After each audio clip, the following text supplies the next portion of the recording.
Hey guys, welcome to the Classic Life Podcast, the podcast all about gaming. And my name is Sarthe. Today's episode, we're talking about World of Warcraft Classic and in particular, the new raid Ulduar. We're going to talk about a lot of the bosses, tips and tricks for downing everything, how your guild can clear week one, how the raid is going to feel as we move forward, some of the stronger classes, some spreadsheets or some useful guides that you can use, as well as some things for kind of loot prio. So today we have a jam-packed episode. If you're watching on YouTube or if you're listening on Spotify or Apple Music or any of those websites, make sure to give us a like or a comment. It really helps out the podcast. Enjoy. Today I was hoping to kind of go over the bosses individually, like one by one, kind of talk about some strategies for them, and then talk a little bit about like the contested loot for them.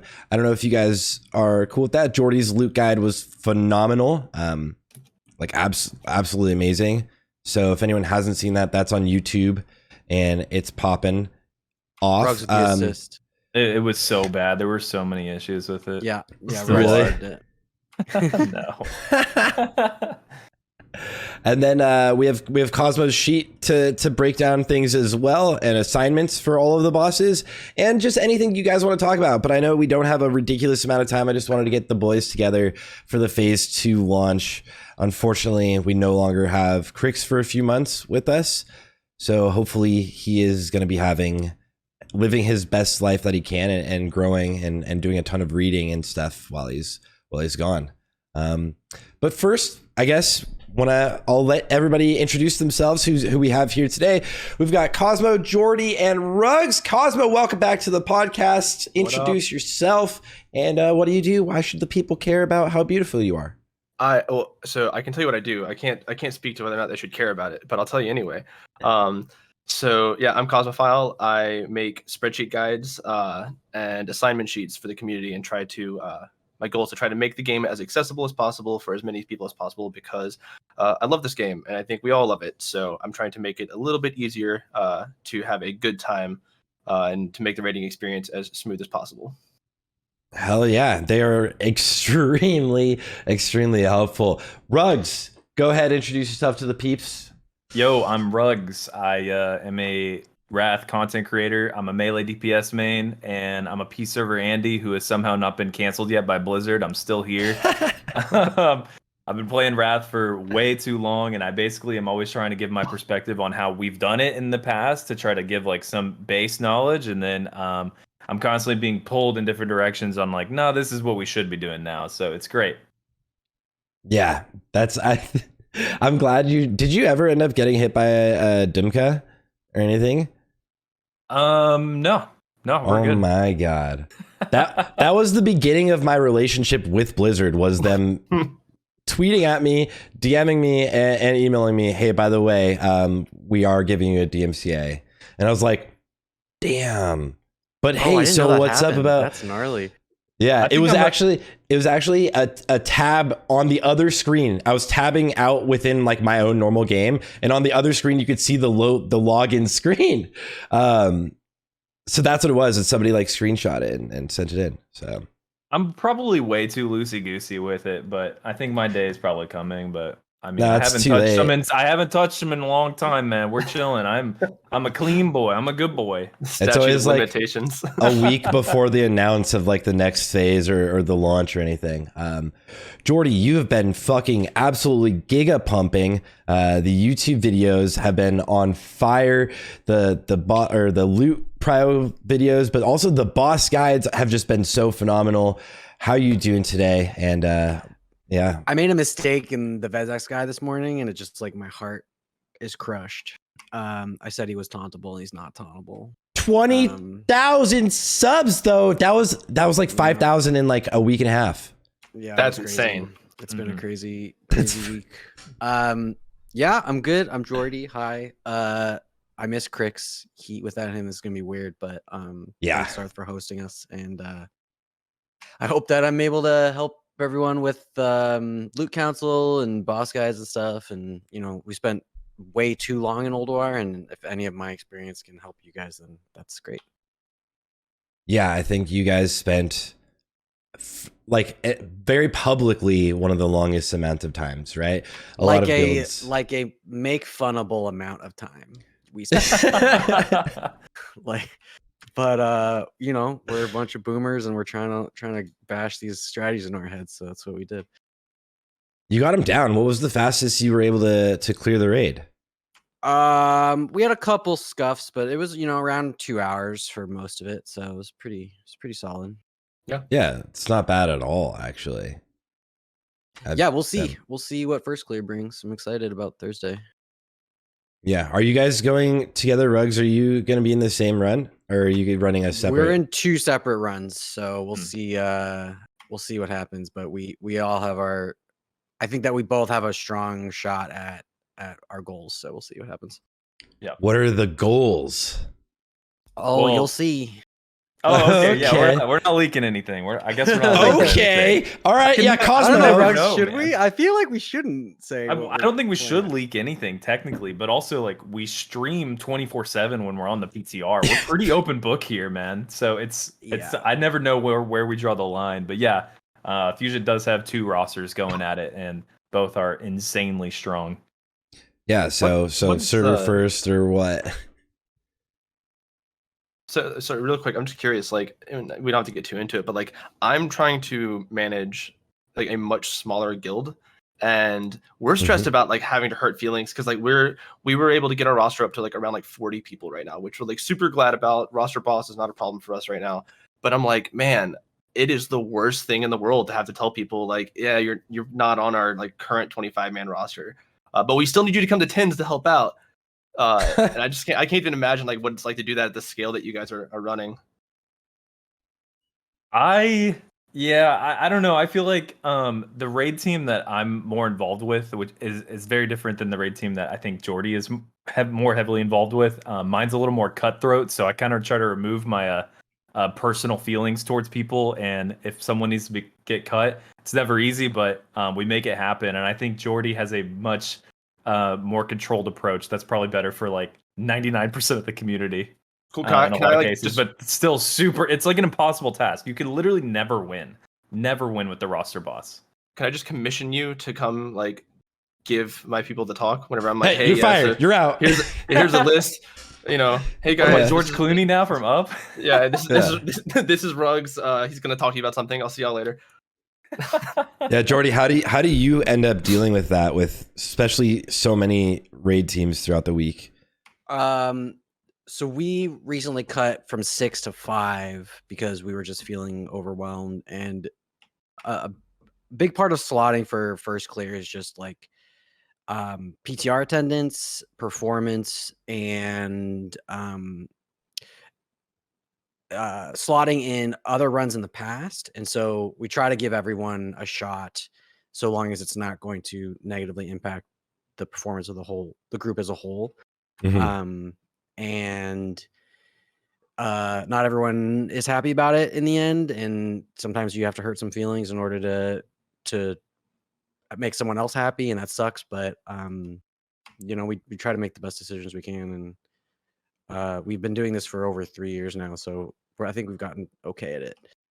And Yeah. Rugs cut me too. Rugs sent me a letter in the mail and said, "You're cut, bitch," and it included a little snake pet, and that was it. And I thought And I thought I gave you a black cat. oh, was it a black cat? All Was right. it a That's snake? how Did I you- mail you a snake? No, That's how I you did forget it? what it was. In the mail? Its name was Sandra. I threw it away, but I kept the letter. Yeah. And Listen, And, the, yeah. the cutthroatness has its benefits too, because even though I might cut someone, a lot of people want to be in the most cutthroat, ruthless raid in existence, because they're like, hell yeah, that's where everyone's just like fighting every week. I love it. So Yeah. at least like people want to be there who are there. So that's the benefit of it. The con is like, well, you can't win. Like, you're gonna make some enemies doing it, and it's really tough to balance that situation, especially coming for like a week 1 preparation for Realm First. Like, it's impossible to get the perfect roster for 25. Oh yes, that's not your goals though. what's your plan, Sarthe? What are you doing on Thursday? Interestingly enough, I personally haven't figured that out yet. I'm gonna deal with it today. I might cover Race the World first. or I might go into like 10 mans or right into a GDKP. My guild, just my cover guild it. doesn't do a shotcast thing. Yeah, because my guild doesn't do we don't do like the actual like race to world first ever. It's not really it's never been the priority for none of the above. And I've only recently joined the guild within like now it's about a month, but it's never been the priority here to go for a world first at all. It's always the world's fastest is the only thing that matters once we start speedrunning. And so the plan this weekend is going to be, I think there's like 4 or 5 runs of 25 man, but also a ton of 10 mans, right? So we're doing not all the 10 mans first, but like 10 mans into 25 mans for a lot of the main characters. It's similar to your situation though, because we have like, I would honestly say it's amazing to see how cutthroat it can be, because it's one of the best rosters I've ever seen. It is insane, and which obviously reflects on Warcraft logs, as you can see, like everyone in like the top 15 is like 13 people out of Noda for like every class right now. So it's great. But my plan, I think I'm gonna shoutcast, yeah. So I'm leaning towards that very harshly and trying to decide if I want to do it here on the channel myself, or which I think I will. Or seeing if I wanted to like join someone like Stay Safe and do it like that. But Well, if anything, it'll only be a couple hours and you can do 10 mans right after, right? So yeah. The hard part is it launches at midnight for my realms. So that's what it is for. Yeah. I mean, there's gonna be demon runs. I can almost guarantee Lottie doesn't sleep, so I'll assume that I'll be able to make it into one of those runs. But it'll be fun. What about Cosmo? What about you? What is your guys' plan week 1 and entering into this raid?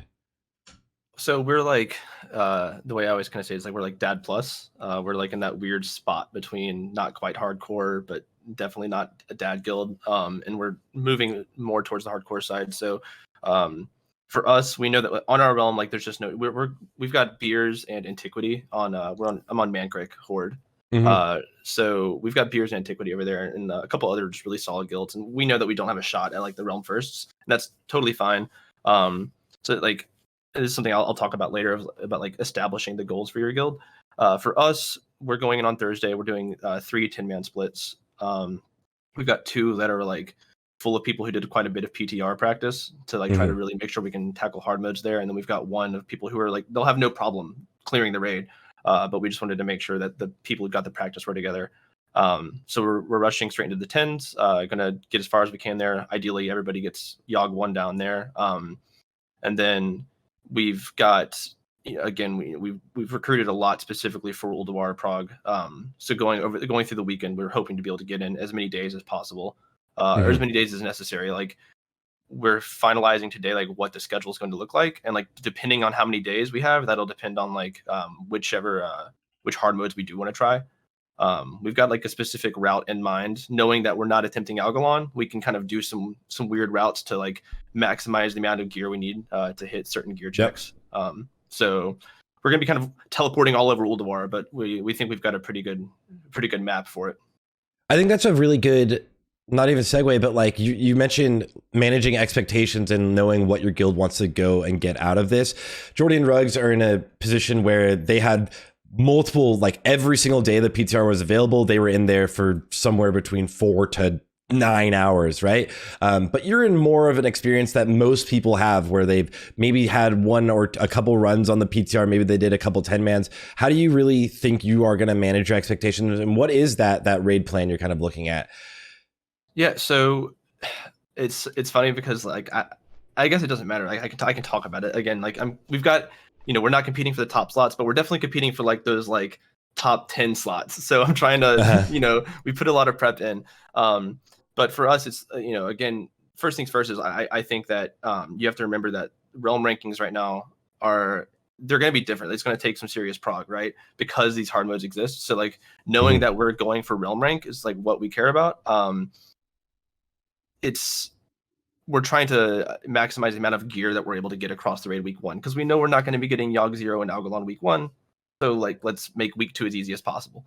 But as far as like establishing what those goals are, one of the things that I've been talking to a lot of people who've been like, asking me this question of like, oh, what should my guild do, and what should we prioritize? So much of it I think depends on like what you've done before. Like what if someone comes up to me and they says like, oh, we got a week 1 Muru kill in Sunwell. Okay, that's a much different conversation than if someone says that their guild was capable, got a week 10 Muru kill. Yeah, so I think absolutely. being able to like get an accurate and like honest read of like what kind of guild you're in and like what your throughput is, and then from there, like there's a really cool thing about Ulduar that wasn't true in Sunwell. Like when you hear about like the guild breakers in Sunwell, it was very true because your options were you kill the boss or you stop trying, right? Like those were your options in Sunwell. But in Ulduar, it's like, okay, cool. You're not getting Firefighter this week, so you kill him on normal mode, and you'll come back in next week, and you can always keep trying that.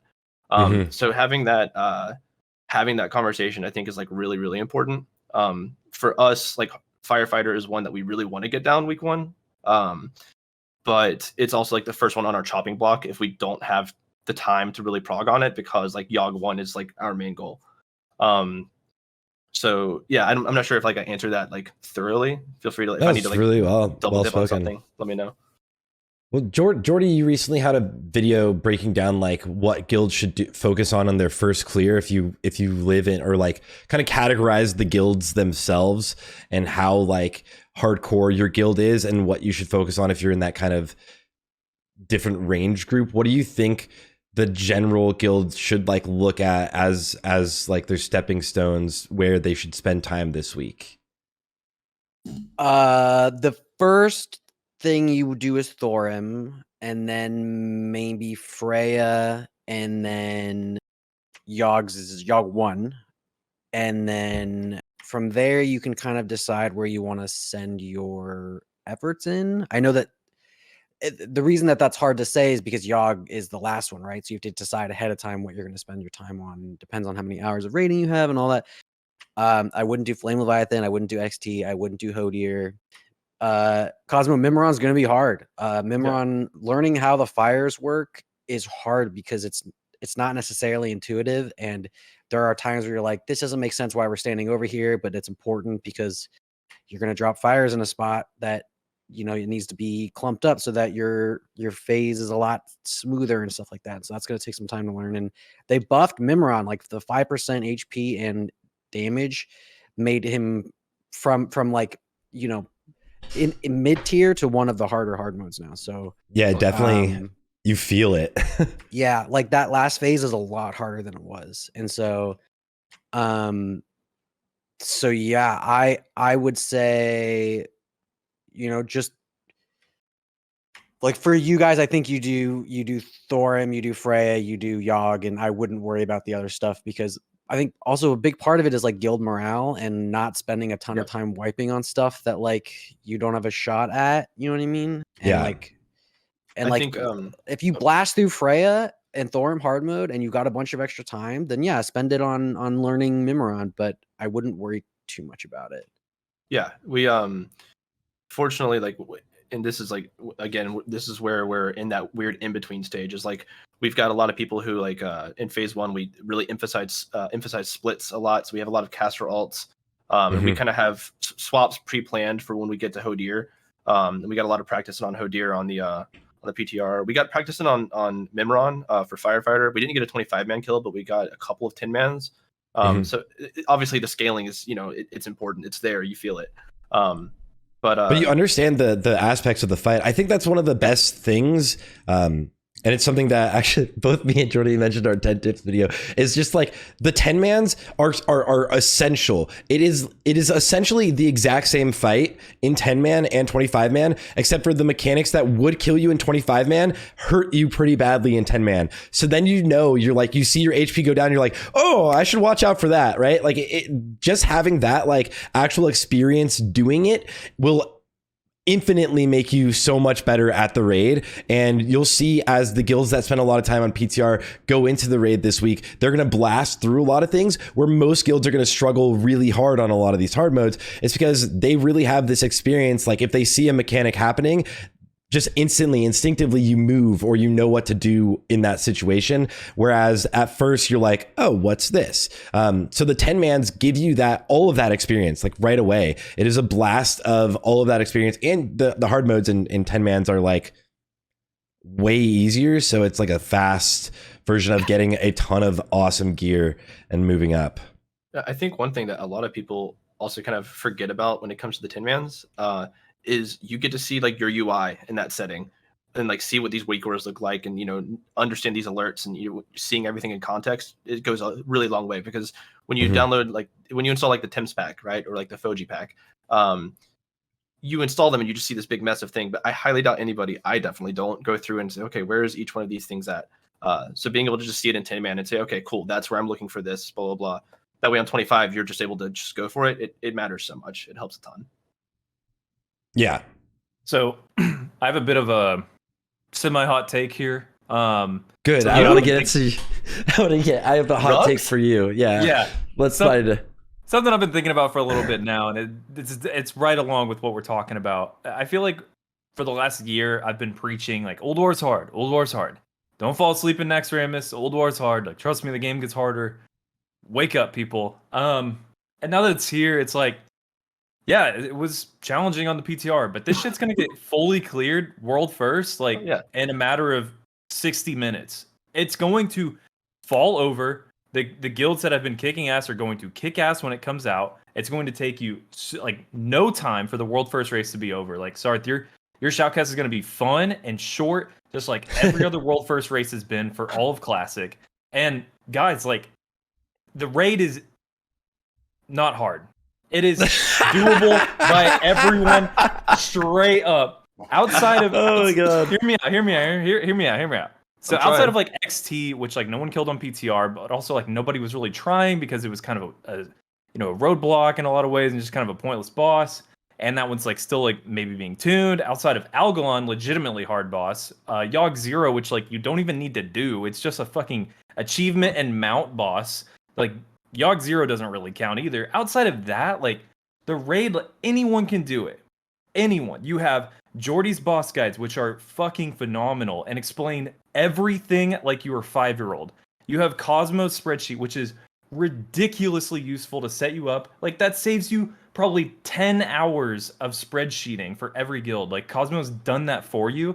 Now you can knock it out in like 30 minutes and you're good to go. And we have Tim's weak aura packages, Foji, Murfins. We have weak auras that tell you everything, that literally scream at you to tell you what to do. They like move away or run away or like kill this ad or target this thing. It's like there's no single mechanic in Ulduar that is complicated. It's all very simple. It's move out of this, move into this, interrupt that, use cooldown here. It's all very simple. It's all something everyone is fully fucking capable of doing.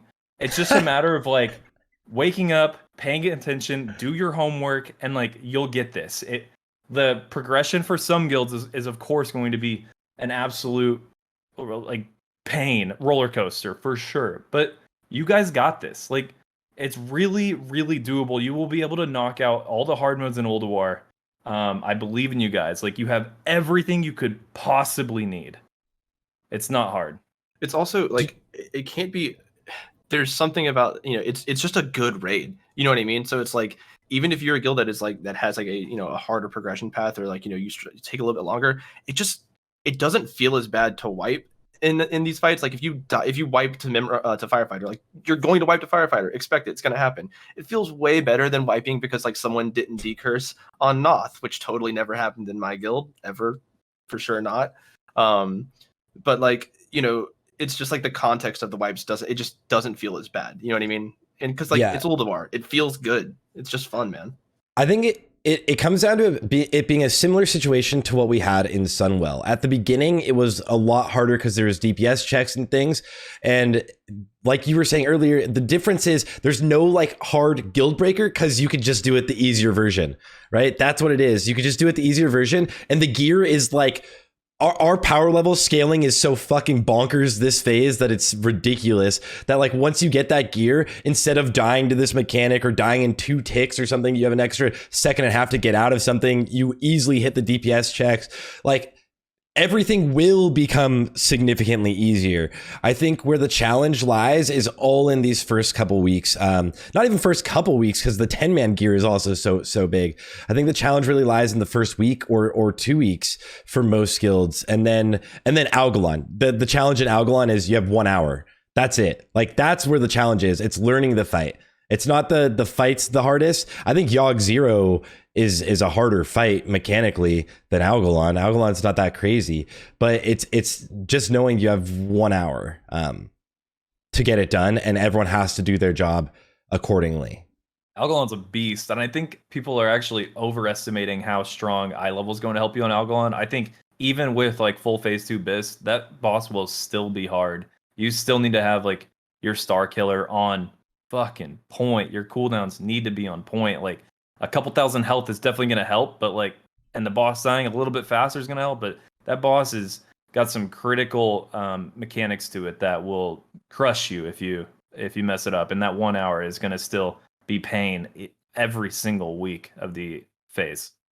Yeah, I think guilds that get Algalon week 1 will be in a tier above the rest. It's going to be really hard to do. And to be fair, a lot of us PTR'd, and we will always be laughed at as you PTR'd. We didn't, so no shit. You got Algalon week 1 and we didn't, but Algalon's hard. He requires meticulous planning and perfect play from everyone, especially these first couple weeks. And and I honestly like learning Algalon, like I don't raid retail, but like the beauty of what retail raiding is these days I started to understand it. I was like, okay, you just need to plan every second of the fight and have something for every second of the fight. And that was a fun like learning process for me. And Rugs has done Algalon a lot, and I had never, and I was just like blown away by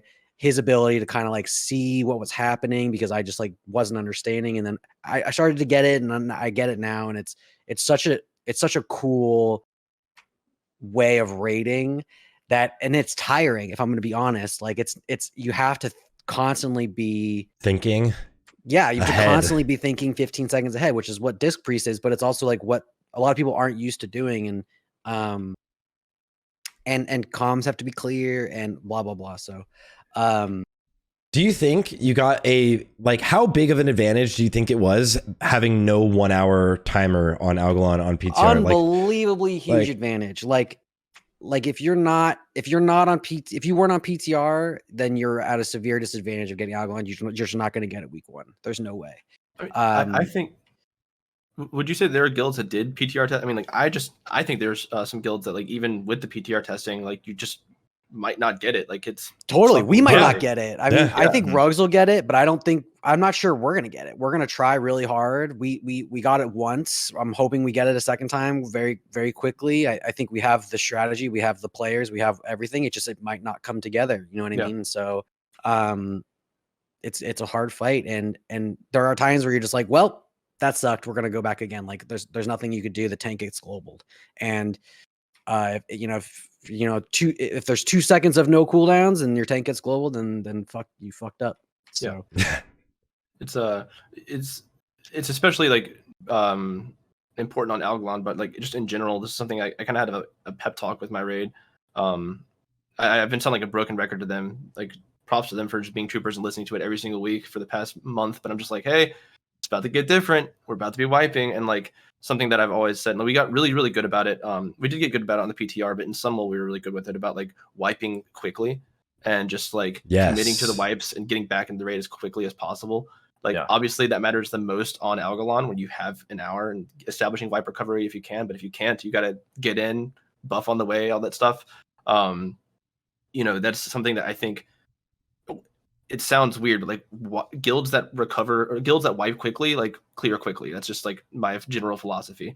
And I think a lot of guilds are just out of practice with wiping, and you're just going to lose so much time to that genuinely if you don't if your raid leader's like not on it, making sure everybody's getting back. Yeah, wiping quickly is kind of like a culture thing. In a lot of ways, like kind of like speed running is for a lot of people. I think A lot of the Peace Server Andes, when we came into Classic, I think it was maybe a bit of like a wake up call of like how fast like speed running kind of makes like the normal like regular farm clear actually go. Because once you do like a speed run, like any bit of like slow pace is just a fucking Annoying. It's annoyingly slow, Yeah. right? Yeah. And so then like your weekly runs are becoming much, much, much faster. In a lot of ways, like there's just culture shifts that like guilds and raid groups like need to like adapt into, and that's one of them is wiping faster, talking less before a boss. Like you could overdo like the raid comms and like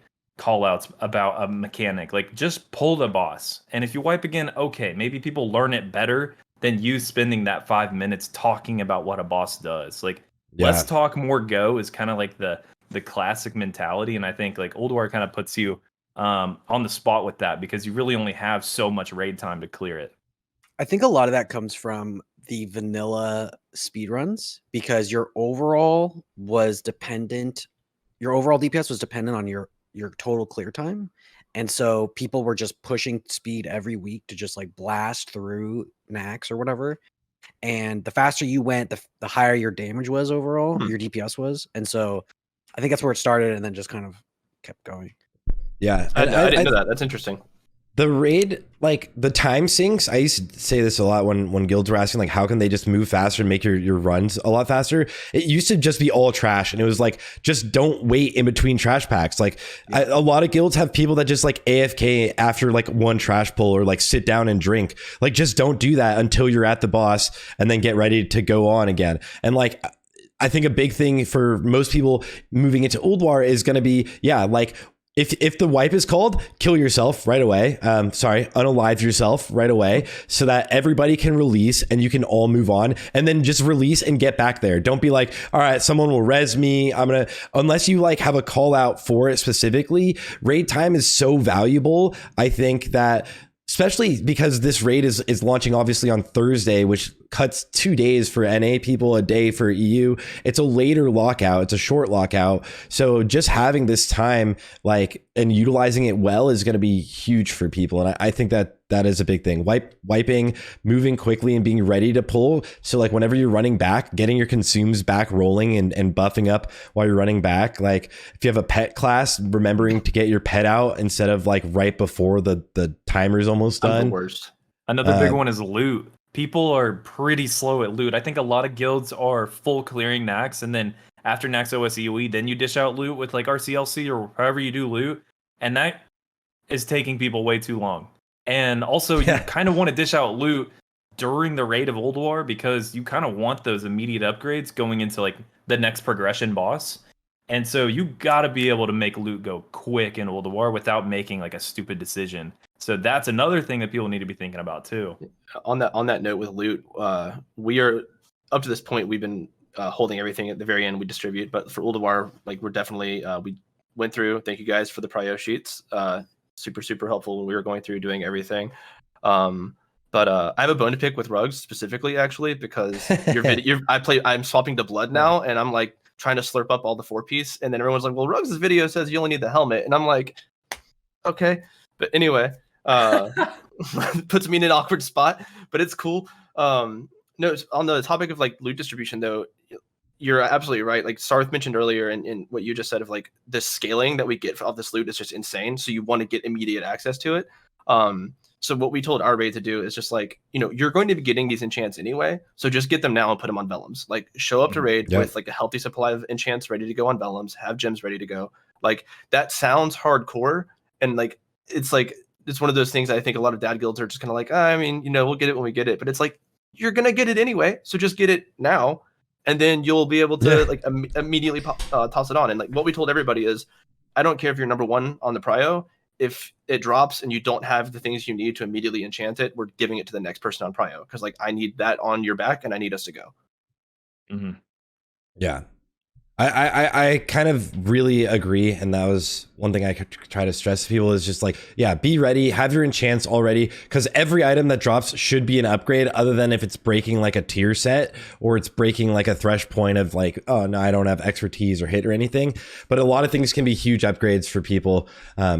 So being ready to enchant them right away will just increase your DPS and make you stronger on the next boss. And that's like, why wouldn't you want to be stronger on the next boss? And why wouldn't you want to be stronger on the next boss and like do more DPS or survive better or heal better?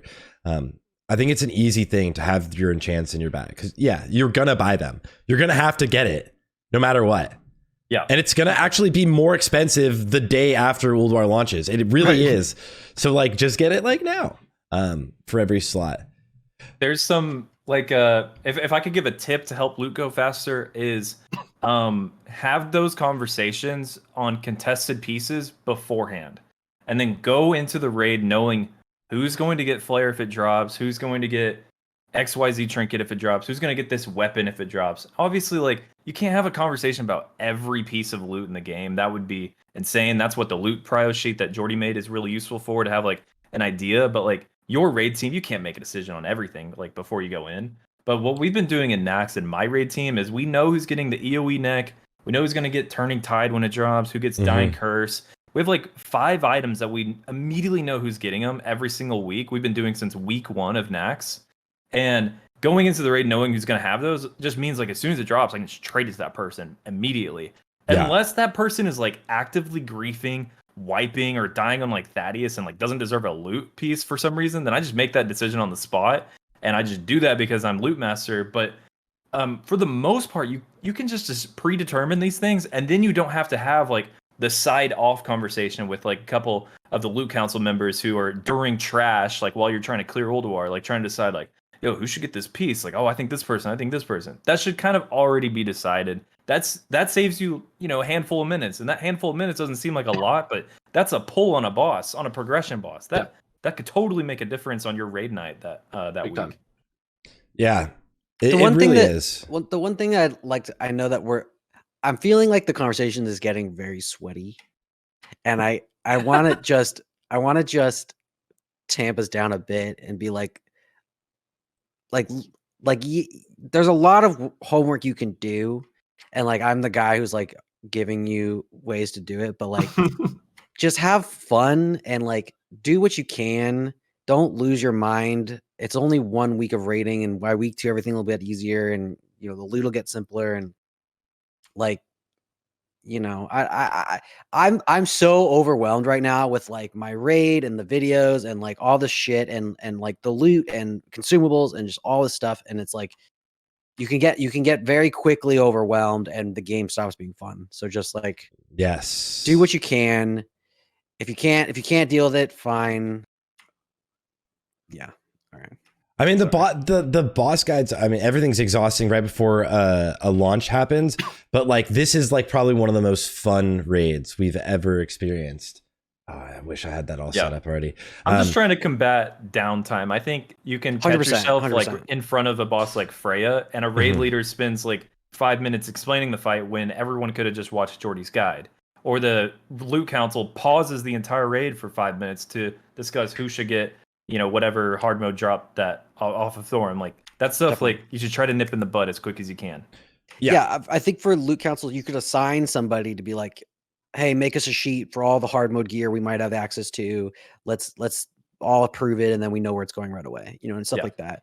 So you can delegate. I think a lot of people like to take on too much responsibility and want to do it all, or you can delegate. Like in Fusion, we have fucking a jillion officers, and everybody does different jobs, and it's the only way that we can manage as many raids as we do without losing our minds. And so, yeah. I think to your point earlier, Joardee, like about just having fun. One of the things that like we're kind of telling our raiders is like, yeah, we're putting in a ton of work to prep, make sure everything's good to go. But like Thursday at launch, it's done at that point. Like there's no point at that point continuing to be stressed. Into the raid, have fun, blast, do what you can. Like see where that prep got you. But like, once it's live, right? So you just kind of have to let it sit wherever it's at. On that note, because we only have Joardee for like another 30-ish minutes, let's blast through the bosses really fast, like kind of what people should watch out for, like more of like the quickest, like what are the most important things for the bosses, and then if there are items that the bosses drop that should be discussed on loot prio a bit, let's talk about it. So starting with Flame Leviathan, and I have your sheet Is this pulled up the here, one that I Cosmo. sent you? Did you just DM me a new I sent you private one. It's got like a new assignments tab. I'm going through like what I'm doing right now. I've got like a massive Photoshop document up right now where I'm like, as soon as we're done with this, I'm pushing in all of the boss graphics. So all the abilities and whatnot are in there. The main thing that I wanted to make sure I got in today, or yesterday and today, was the assignments, because realistically, I think that's what most people are really going to get use out of. Mhm. But yeah, it's got to push the actual like boss graphics in. I got a lot of really valuable feedback in my Discord from everybody, about like, you know, different positionings and all that stuff. So I'm updating those. Mhm. And Joardee pointed out a really funny glitch. My Kolagarn was just like in the middle of Freya's room or something. I don't know what happened. It was there. already his room. Yeah, I was like, that's not where he goes. So anyway, yeah, I'll be updating those later. But yeah, we can go through this if you want. The assignments tab, like I said, is the one that I'm prioritize pushing out for everybody.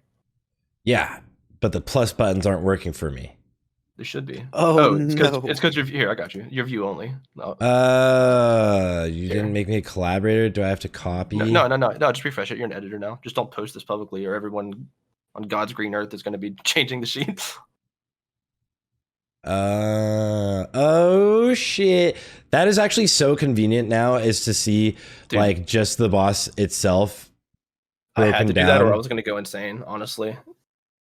So I hope everybody else likes it, because it's staying. I couldn't deal with having everything loading at the same time. That was awful. That is cool. Yeah, okay. So Flame Leviathan, let me minus out of Iron Assembly. I copied Joardee's setup here from the video.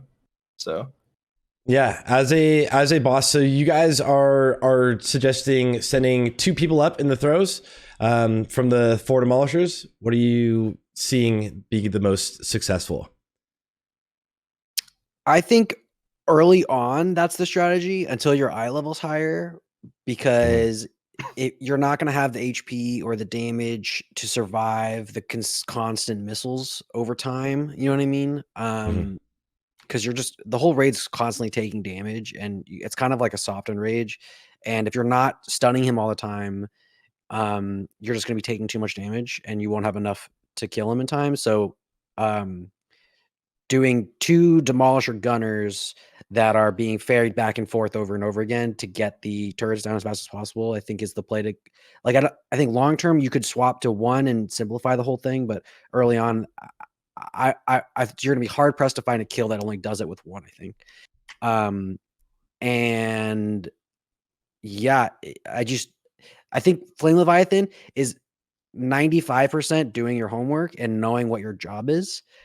If you know how your job works, the jobs, none of them are complicated. It's just everyone needs to do them correctly. And if one person doesn't do it correctly, then their whole group falls apart. And then if their group falls apart, then that's 5 people that aren't doing their job correctly.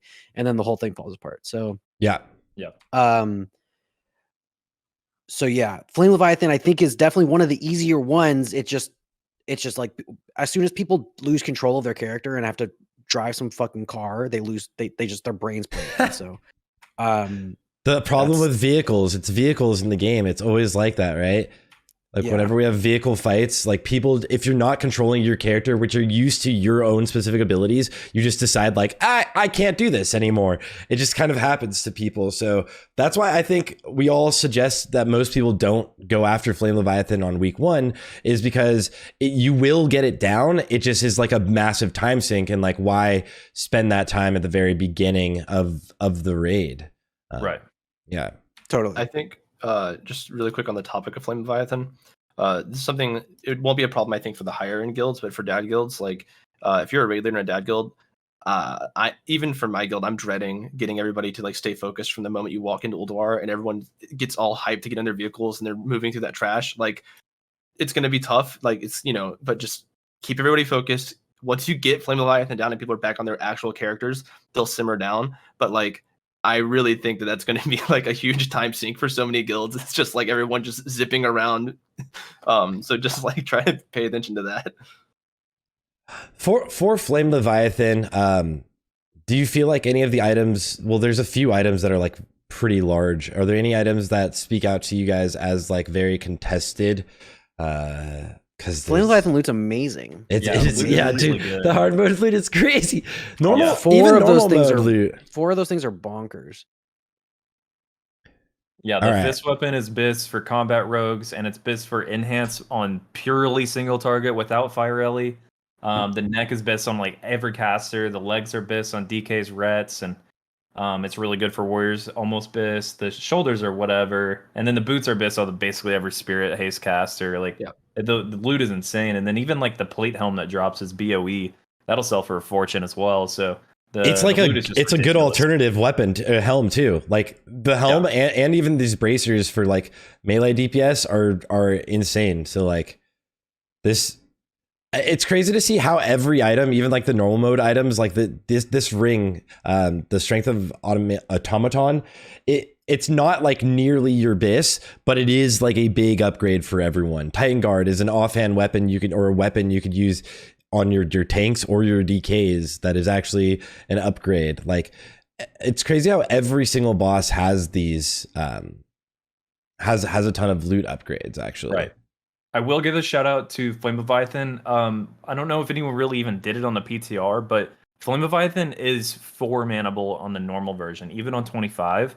So if you have a fresh 80 that you know, the end of the week is coming up and you're not going to get a full reset in, and you definitely aren't geared to get invited to any group, people will do what's called like Flame Leviathan runs. And it's basically you bring 1 clothware, 1 leatherware, 1 mail weather, 1 plateware, and everyone just goes and kills Flame Leviathan with just 4 people, and you just knock it out on normal mode. That's how easy this boss is on normal mode, is you can literally 4-man it with 4 fresh 80s, and then everyone gets like whatever loot that drops, and you just kind of figure it out there on the spot. It's kind of like a pretty nice little gimmicky thing at the end of the week. Do you just take a demolisher and a siege engine? It's 2 demolishers, driver and gunner in each. Okay. Mm-hmm. There's a macro you can use that you can actually demolish your. It's hard because it drops stacks. I don't know if it did on this version of the PTR, but on the first version of the PTR, if you can, there's a macro that you can press and it instantly swaps you to the other seat, and then it instantly grabs the pyrite you were targeting and then swaps you back. But even if you do it in time, it would count as a new, like you were a new demolisher, so it wouldn't add on to your stacks of the pyrite. Right. Which is, it was still doing that the second PTR wave, which I think is why Joardee is only recommending like sending 2 people to be thrown up. In theory, if they fix that, I don't know if it's a bug. I would call it a bug. I bug reported it. If they fix that, in theory, you could send up 4 people to get launched up, because then drivers can just do exactly what you're saying. They can macro it without losing stacks. Because you lose stacks, it's like, well, shit. Like, let's There's just no send point, 2 people up and keep it simple. Because you can't really do it like that. But yeah. Yeah.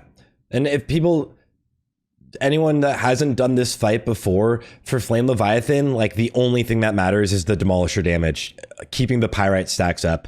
You get it to 10 and you just keep rolling it at 10. I'll send you that's all of your damage. our log so you can see the damage distribution. It's hilarious. Really? Yeah, just so you can see the difference between like a demolisher damage and everyone else's damage. Yeah, demolishers, that is what brings the boss down. And normal mode of Flame Leviathan is very, very chill. It dies before you even realize it. You like before you even think you're doing mechanics, you're like, okay, what should I do? And you're like, oh, it was dead. Yep. Oh, never mind. So just getting some of the hard mode loot when you do get it is nice, but it is, yeah, it's an easy fight that can easily be a time sink. Oh my fucking demolisher, so a billion. It's just like, don't even bother worrying about a million. I'm a ridiculous person. And if you look at damage done to Flame Leviathan instead of like everything else, it's even more. I don't remember where that option is, but whatever. Flame Leviathan. Look at that. Demolisher. Yeah. It's nutty. Oh my god. Yeah, so if you're gonna DPS Flame Leviathan, all of it is the demolishers themselves. Yeah, easy fight. And then moving on to, I guess we should mention the side bosses. Sure. Razorscale, you can already down him in one phase. I don't know if you guys had any issues with that, but you can already down him in one phase. You just wait for the 4 kind of what are those, harpoons to go out and bring him down. You could also, I would anticipate then you could also bring like a small group to 10 man or to 25 man and down like the non-hard mode bosses. Probably. I know that Razorscale is like solo healable, solo tankable, so that one's just going to be like a Mimi parse run boss at that point. And I think later in the phase, people will probably just skip Razorscale and Ignis, and then you'll go back to kill Razorscale and Ignis after you kill Yogg 1 at the end of your weekly runs. That's probably what people will end up doing. We are spending time on them. Like we're gonna hit them on our way through, just because we want as much gear as possible going into like the Iron Council check and the Hodir check. But like after that, once we know that those 2 kills are secured, see you later. But yeah. I think it's a good morale boost also for a lot of guilds that like if you're not racing for server first to get these bosses down, because they're like relatively easy comparatively to a lot of the other bosses, and it feels good to get another boss down in this raid. And then also like day 1 you're like, oh, new loot, or like the first few raids you're like, okay, new loot, so unless you're racing for server first, world first, all of those things, I think it makes sense to knock them out, because it's not going to be a large time sink, and it will be a morale boost and a gear boost. Yeah, it's definitely like I agree. If you're not pushing for the realm first and all that stuff, then like I think it's worth it. And they're cool little bosses. We were talking a few weeks ago about like what the single biggest item upgrade for your entire raid might be, just like the single item, and I think it's off Ignis and it's Heart of Iron. Yeah, I knew you were gonna say it, dude. I went and so good, dude. Heart of Iron is bonkers. It's a cooldown. It's a stam trinket. It costs next to nothing to get. It's gonna be huge for Algalon. It's an awesome trinket. 20 seconds is forever. It's forever. Yeah. So. Yeah, that thing is so nice for tanks, especially in this raid where there's a lot of fights that actually hit tanks pretty hard. Yeah. It'll be BIS for tanks in phase 3 as well for like your stamina sets. Just FYI. Yeah, really good. Yeah. And then XT, we've seen that XT hard mode is very potentially not doable yet. It might be patched or might be like adjusted. Do you think guilds should spend some time on XT, or do you have any hints or tips for hardcore guilds or casual guilds for XT? Man, I'm not touching it week 1 because it's not on the menu, and I don't think I would recommend anyone touching it until someone kills it. I just can't be bothered with it. Yeah. The loot is good. Sorthaus is good. The hunter gloves are good. The neck is healer bis and the wrists are caster bis, so it's like there's good loot on there. I think the chest is pally bis too.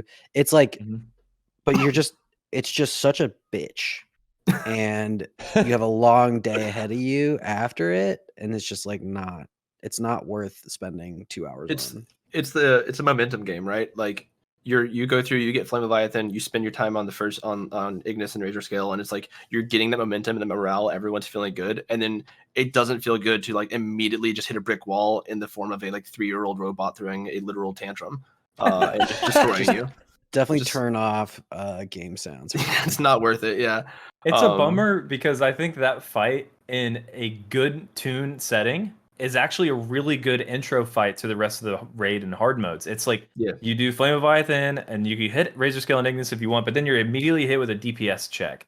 And it's a long DPS check. And you have to schedule your cooldowns. And, there's scheduling cooldowns totally on the tantrums. Like it could have been a great introduction hard mode, but now it's like no one cares to do it. And I hope someone goes for it. It feels weird that that's going to be like the last boss that gets killed. You know what I mean? Like another problem with it is like I forgot what I was gonna say. My bad. That's fair. It's been a long week. It's not a required one. If anyone's wondering, for like race to world first or progression, you can just knock it out normal mode. And I think everyone is going to knock it out normal mode and move on to Iron Council being the first hard mode that a lot of the more hardcore guilds kind of tackle. That's one where we definitely saw a lot of guilds on the PTR spend a lot of time to be able to get down. It takes a lot more coordination. So let's just move on directly to there, because you're probably not going to get XT hard mode loot in your 25 mans. Although the normal mode is super easy. Just DPS the heart, but don't kill the heart. Just make sure you don't kill the heart. Because you can, if you bloodlust and everyone goes ham, you absolutely can kill the heart pretty easily now. That they kind of adjusted. It feels like you'll blow it up. So just as long as you don't kill the heart, XT will literally go into like the next RP right as he comes out of the first heart phase. He'll be past the next threshold of going into the next like phase, and it'll just come down. I remember what I was gonna say.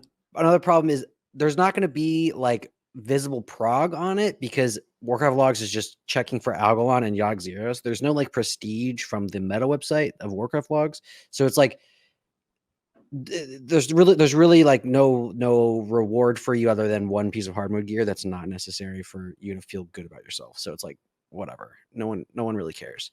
If it was Algalon or Yogg Zero, then there would be this big prize at the end that people would spend time on, but there's not. Yeah, it's that weird. was a good call. I'm not going to comment, because like it's cringe for me as in a Dad Plus guild to have thoughts on the way that the Worldcraft log rankings are done. So I'm just going to leave it alone.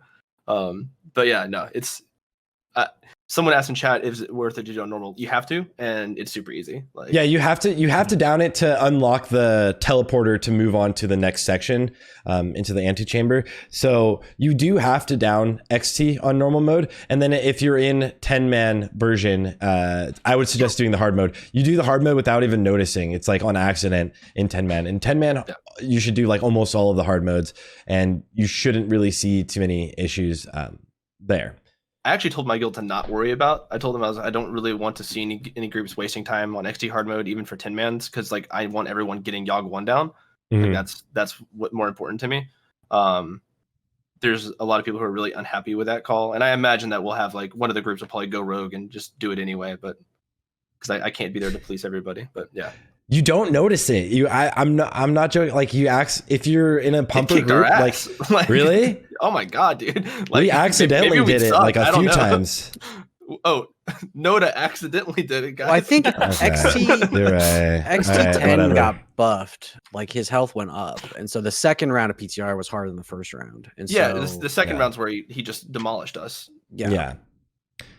Sorry, my bad. It's super hard. What an elitist dick you are. Wow, dude. Noda changed you, man. I did. Oh my god. Boys, I'm sorry. I did it. All right. Moving on. I'm sorry. XC hard mode maybe will be hard in 10-man. But most of the hard modes are a lot easier. At least you'll get the experience from them. And on to Iron Council. Iron Council, if you don't do the hardest version, Steelbreaker, I feel like it's like such a jump up in difficulty to do just like one level harder, or to do Steelbreaker. How do you guys feel about that? How do you think guilds should tackle this fight?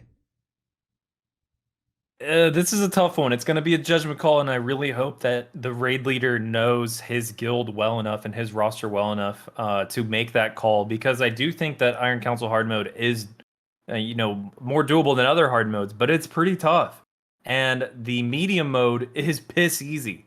So it's like, do you want to spend time on it week 1 or not? Is really just like the big question. And if you're in a position where you can hard carry as maybe a tank, I think a tank can really, really, really hard carry Iron Council hard mode. One, from like tank cooldown callouts and also tank positioning for the phase 3 transition. That's like everything. That is like the 90% of getting the kill is the tank carry there. So it's kind of up to y'all. You really got to have a good pulse on the capabilities of your raid team and how many hours you are going to be spending in Ulduar to know if you should go for it or not. Yeah. Am I wrong? But like, there's no difference in the loot you get between medium mode and Steelbreaker or last, right? There is. You get some there's- you get Steelbreaker exclusive. So medium Okay, cool. mode, you get the data disk that gives the quest, and hard mode, you get the hard mode item. However, I don't think it's worth doing medium mode, even if it is easy, because it's easier on the easy mode. And if you're not doing Steelbreaker, you're very likely not doing Mimron. You're probably not doing Hodier. And I don't think that it matters for your Algalon key week 1, even week 2 to get it if you're not doing those hard modes, right? Because you're not gonna be able to complete the quest either way. And so, Yeah. And the quest reward is just a pattern and some badges, as far as I'm aware. So it's like the quest rewards that you're seeing that drop off of Algalon Reply Code Alpha doesn't come from that quest. It comes from just a quest drop that happens off of Algalon. So there's really no benefit to you doing the medium mode. And if you're doing hard mode, you probably already know that you're doing hard mode. We don't need to tell you to do it. Like you've probably planned it out. Yeah. I think Iron Council hard mode is one of my favorite fights in there as a healer. And I think as a DPS, it probably feels kind of bad because you're kind of like sitting on your dick a lot of the time, but it's a lot of fun as a healer. And I don't know. I just like that fight. It feels very min-maxy right now, although it will get much easier over time as you get more gear, because phase 3 is going to be a snooze, because right now it's like, holy shit, we're not going to make it if you don't do it perfectly moving into phase 3. And over time, phase 3 is just going to be like, it's phase 3 just done. Yeah, it won't be that tight race that it is right now to pump it down before you die. Yeah. Right. And it's like you said, it's just a cool fight, honestly. Like, even whenever it gets easier, like, I like those fights where you can have to like bait certain mechanics and all that, and like that becomes less important with gear. But for Prog, man, it's just a cool fight. Like, I enjoyed every single pull of that on the PTR. Yeah, it is. It's the first fight that feels like we're in a whole nother level of coordination in raiding in Classic, and that I love. Yep. That's like the whole shift in Wrath. Everyone has some sort of CD. You can choose to run away on the first mob, or you can just all eat his AoE stun stuff. You can use your own ICDs or your own defensives to not get stunned or to not take too much damage. You can use defensives for everything. You have to watch that, like, some boss CDs are off cooldown, and you need to know to be spread out and try to bait it, which is something like I don't think we've really done too much before. Kind of with Illidari Council, you could bait some of the blizzards. That was like that's like my thought process there so far, or like what pops into my mind, that you could try to bait some of the blizzards. But like now it's like we're fully, if you're moving into phase 3, you're waiting for a Rune of Death to go out, and you need a very fresh Rune of Power, and those timings can be really awkward on top of each other if you don't like play a really fine line. So it is an interesting one, and it'll be cool later in the phase where we should hit the points where we transition into phase 3 on a fresh Rune of Power, instead of like it being out for like 6 seconds or like 4 seconds, and we're like, well, now we have to wait, completely stop DPS again, wait for a new one. Yeah, you're gonna see some really cool kills where it's like, holy shit, noobs just pushed on their first Rune of Power or whatever. Yeah, and you're just like, it's just like, fuck, that's so rad, and that's gonna, and then that'll be the meta, and that's gonna happen, in 6 weeks or whatever. Yeah, there are a couple of like ideas that I've thought of, like possible ways to cheese it. Nothing that my guild would ever try to do, but like I wanted to ask you guys about them. We'll bring it up later, but because I know we got to get through this for Joardee. But yeah, I should jump to what's a big fight. Straight to Yogg or we could just burn through the keepers if you want. Sure. All right. Skip Colo Cat Lady. Yeah, those aren't real fights. So as for the keepers, what order would you suggest people deal with them in if they do the hard modes, and if not, it's what are some like tips, I guess, for each of the bosses? I'll start with you, Joardee, and go kind of Joardee, Cosmo, Rugs. we were talking about earlier. I think you do Thorim, Freya, Mim, Hodier. Unless you're, I think Hodier is actually very doable if you're able to make comp swaps, right? But I don't think if you're not doing comp swaps, Hodier is going to be a lot harder. I don't know. What do you guys think? We right now our plan is, again, since like firefighter is the first on our chopping block of like if we're not confident in how much time we have to clear everything throughout the weekend, then firefighter is the first to go. So we're saving Hodier for last just to guarantee we've got the gear needed to hit that gear check. Because the last thing I want to do is be one of those people on Reddit with a 2 minute and 1 second kill on Hodier. So I'm doing everything I can to like avoid that, or it'll be terrible.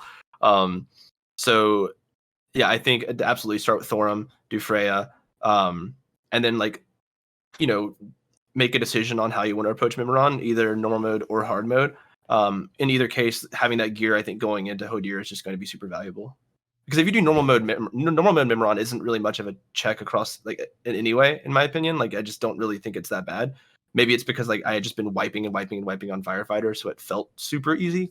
But I think like, you know, regardless, it's just valuable to get that gear going into Hodier.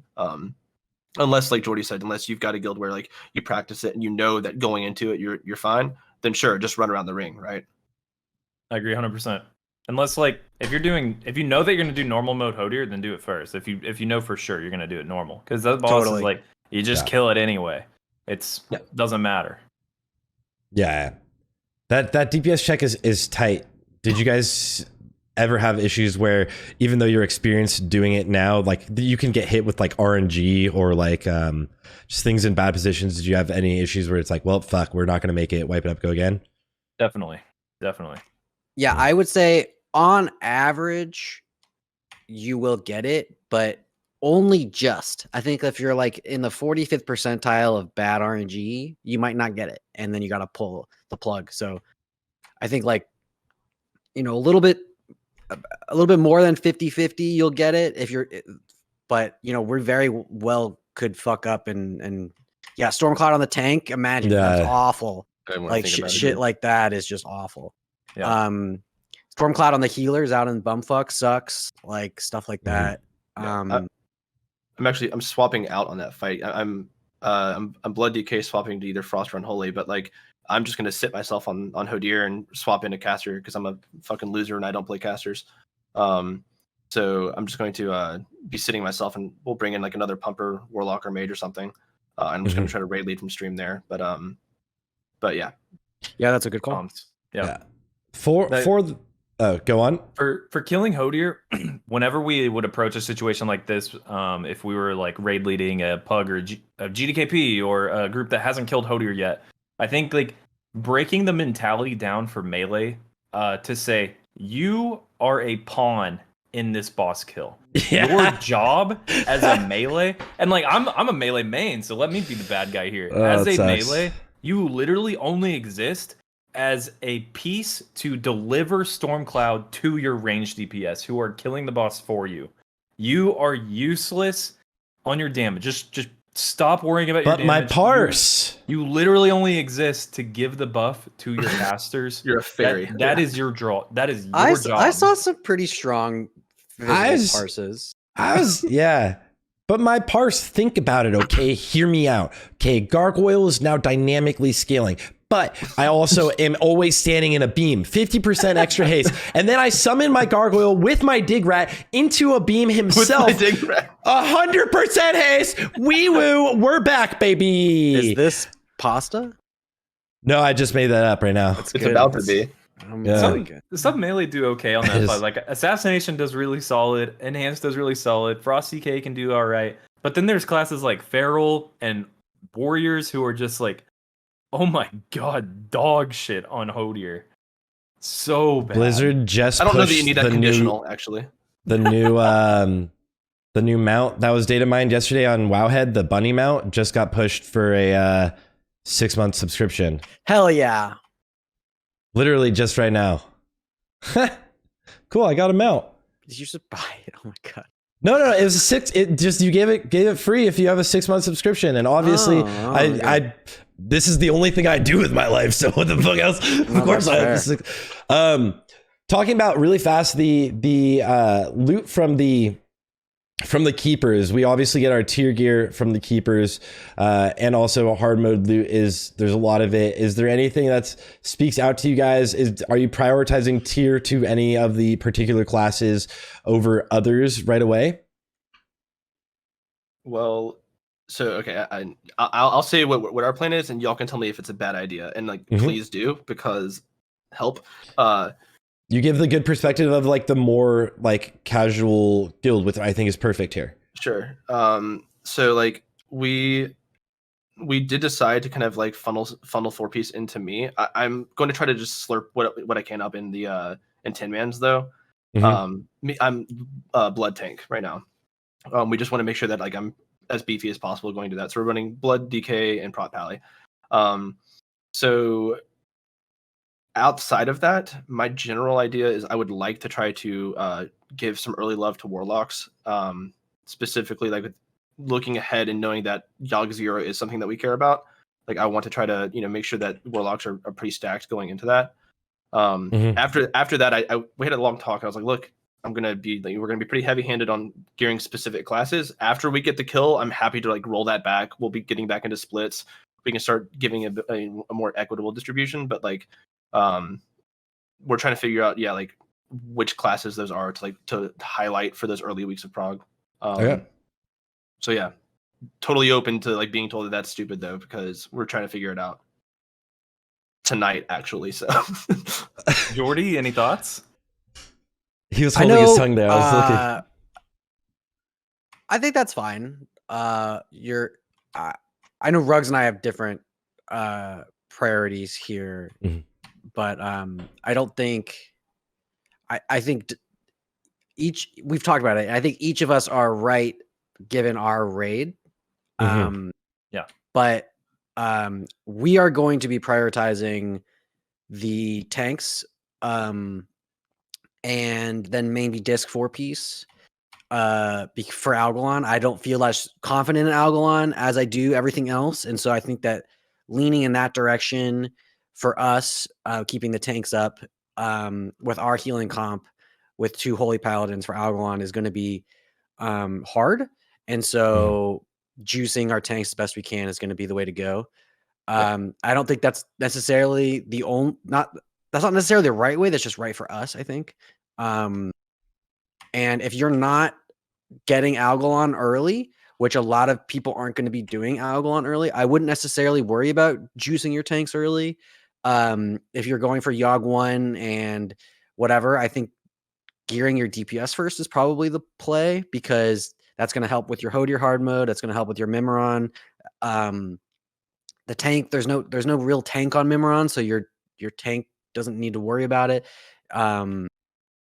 So I think it just depends on what your goals are and what's realistic for you early on, and what your prog is going to look like.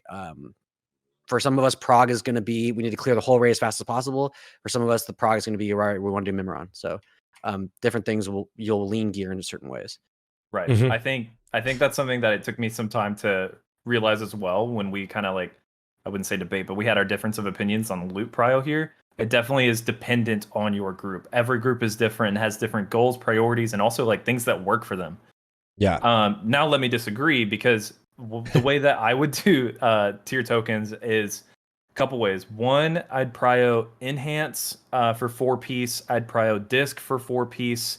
And then for Vank tokens, I would prio mages to get like, if you have 1 mage, just give them all of it. If you have 2 mages, maybe like double 2-piece Vank. We agree on 2 of the 3 for the record. I'm not right. I just say right. What was the one that you guys disagree on there? The conch token. It's tank stuff. Okay. Conch token. So but also Cosmo was saying like he was gonna prio himself as DK tank Vank. And I think that would be a big miss because Vank is so big on your mages for 2-piece, also Feral for 2-piece. I know Feral XD meme, cat spec, but like Feral? seriously, this is potentially like the biggest tier set bonus for Feral in the entire game of every phase. We'll replace it, of course, but like this is a big spike for us. And then in terms of like, let me talk about the tank thing for a second. Tanks don't need to contest loot that is contested because they already get all of the tank drops. Every single off-piece, neck, cloak, even just like gloves, legs, all that tank shit goes directly to your tanks anyway. So they are going to get eye level buff to begin with. Secondly, the tank tier is weird because you don't really want to break your four-piece T7 on any of the tanks, prop, pally, DK. Like, you get the extended duration of your big DR is a big deal, and that's a big deal on Algalon. So dropping your extra extension, what is it, like 3 or 4 seconds on your shield wall, your DP, your IBF, like that is a massive set bonus from T7. And then you're contesting loot that is a big DPS gain for your DPS players. And this is all after we've already proven that you can full clear everything in Phase 1 BIS. So you don't technically need any of the loot as the tank that you're already getting uncontested loot from. Sure. So then, like, the only contested if I can like get everyone to agree on that, then the next step is like the only other contested piece that tanks have is weapons with Unholy DKs. Because Unholy DKs can potentially use like, you know, anything. Every weapon, yeah. Everything's an Unholy DK weapon. At that point, it's like, yeah, they probably don't need it for threat, especially if you're a DK. Like, all that really matters at the end of the day is your Icy Touch, and Prop Pally is probably completely fine. They're not going to get like a big bump of avoidance or damage mitt from a weapon. It's minor threat differential. So I don't prio tanks on anything really, because they just get everything else. I think it's fair. It's a good how you guys are dealing with the raids differently. And you had no issues downing Algalon with no Ulduar loot as well, correct, Drugs? Or did you end up I wouldn't say bringing we didn't have no issues. Okay, yeah, you were able to. Sorry, that's a good one. We were able to kill Algalon with no Ulduar gear twice, and then we did it a third time where we put on some of the gear that we collected just to see what it would feel like, and we did that as well. All right, well, that's good to know though that you don't necessarily absolutely giga need to prioritize the tanks for Algalon, but it does make it helpful, or like help obviously. And I think everyone has a good grasp on the loot prio for their raid, and I think anyone watching or listening should also do a similar thing, is realize that loot priorities, like it even says it on your loot prio guide, right? It's like loot prio sheets are always just kind of like a suggestion, right? It's trying to give you a basis, an idea of what it is, but it's always player over class. It's always going to be what your guild situation is like. There's never something that's set in stone. It's the same thing as like talking about any sort of legendary item, which maybe we could quickly touch on before you have to leave, Joardee, but you might have to leave right now, so you can let me know. No, yeah. Rugs did a video like a year ago. Let's talk about all the Rugs videos that encased my opinion in stone. So Rugs can just repeat that video. Run it. So Valenier prio in a vacuum, assuming all of your healers are the same. Essentially, the best value just kind of makes sense across the board is Holy Paladin for a lot of reasons. One is people get this part kind of confused, is they do a lot of overhealing and they think like, well, that doesn't make sense with Valenier, but really it's the value of the heal that they're casting during the Valenier proc adds to the absorb of the from the proc. So the really, really, really big Holy Light during the proc means a really, really big absorb.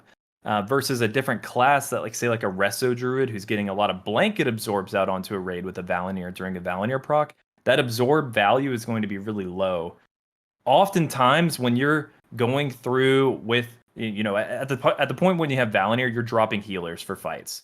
You're not gonna be running a situation where you're like dropping a Holy Pally. The Holy Pally stays in the roster like at all times, and we'll be using the Valenier when you want to do Parsi cheesy shit or drop healers. A Resto Druid, for example, or a Resto Shaman, oftentimes is going to be going DPS. That's a really good point. Often.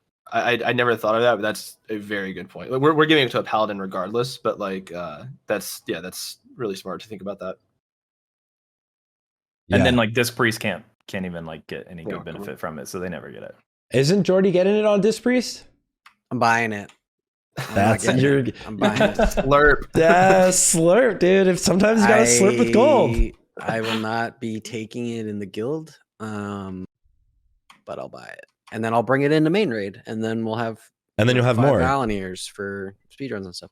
Hell yeah. Yeah, that'll be so helpful. Like having, I think one thing, not only is that we'll have splits, but this phase is going to be the longest phase we've ever seen, is what like the idea is. So we're going to have a lot of Valeniers in the raids eventually, right? Maybe you're not the first one, but we'll probably get like maybe even 2 per raid.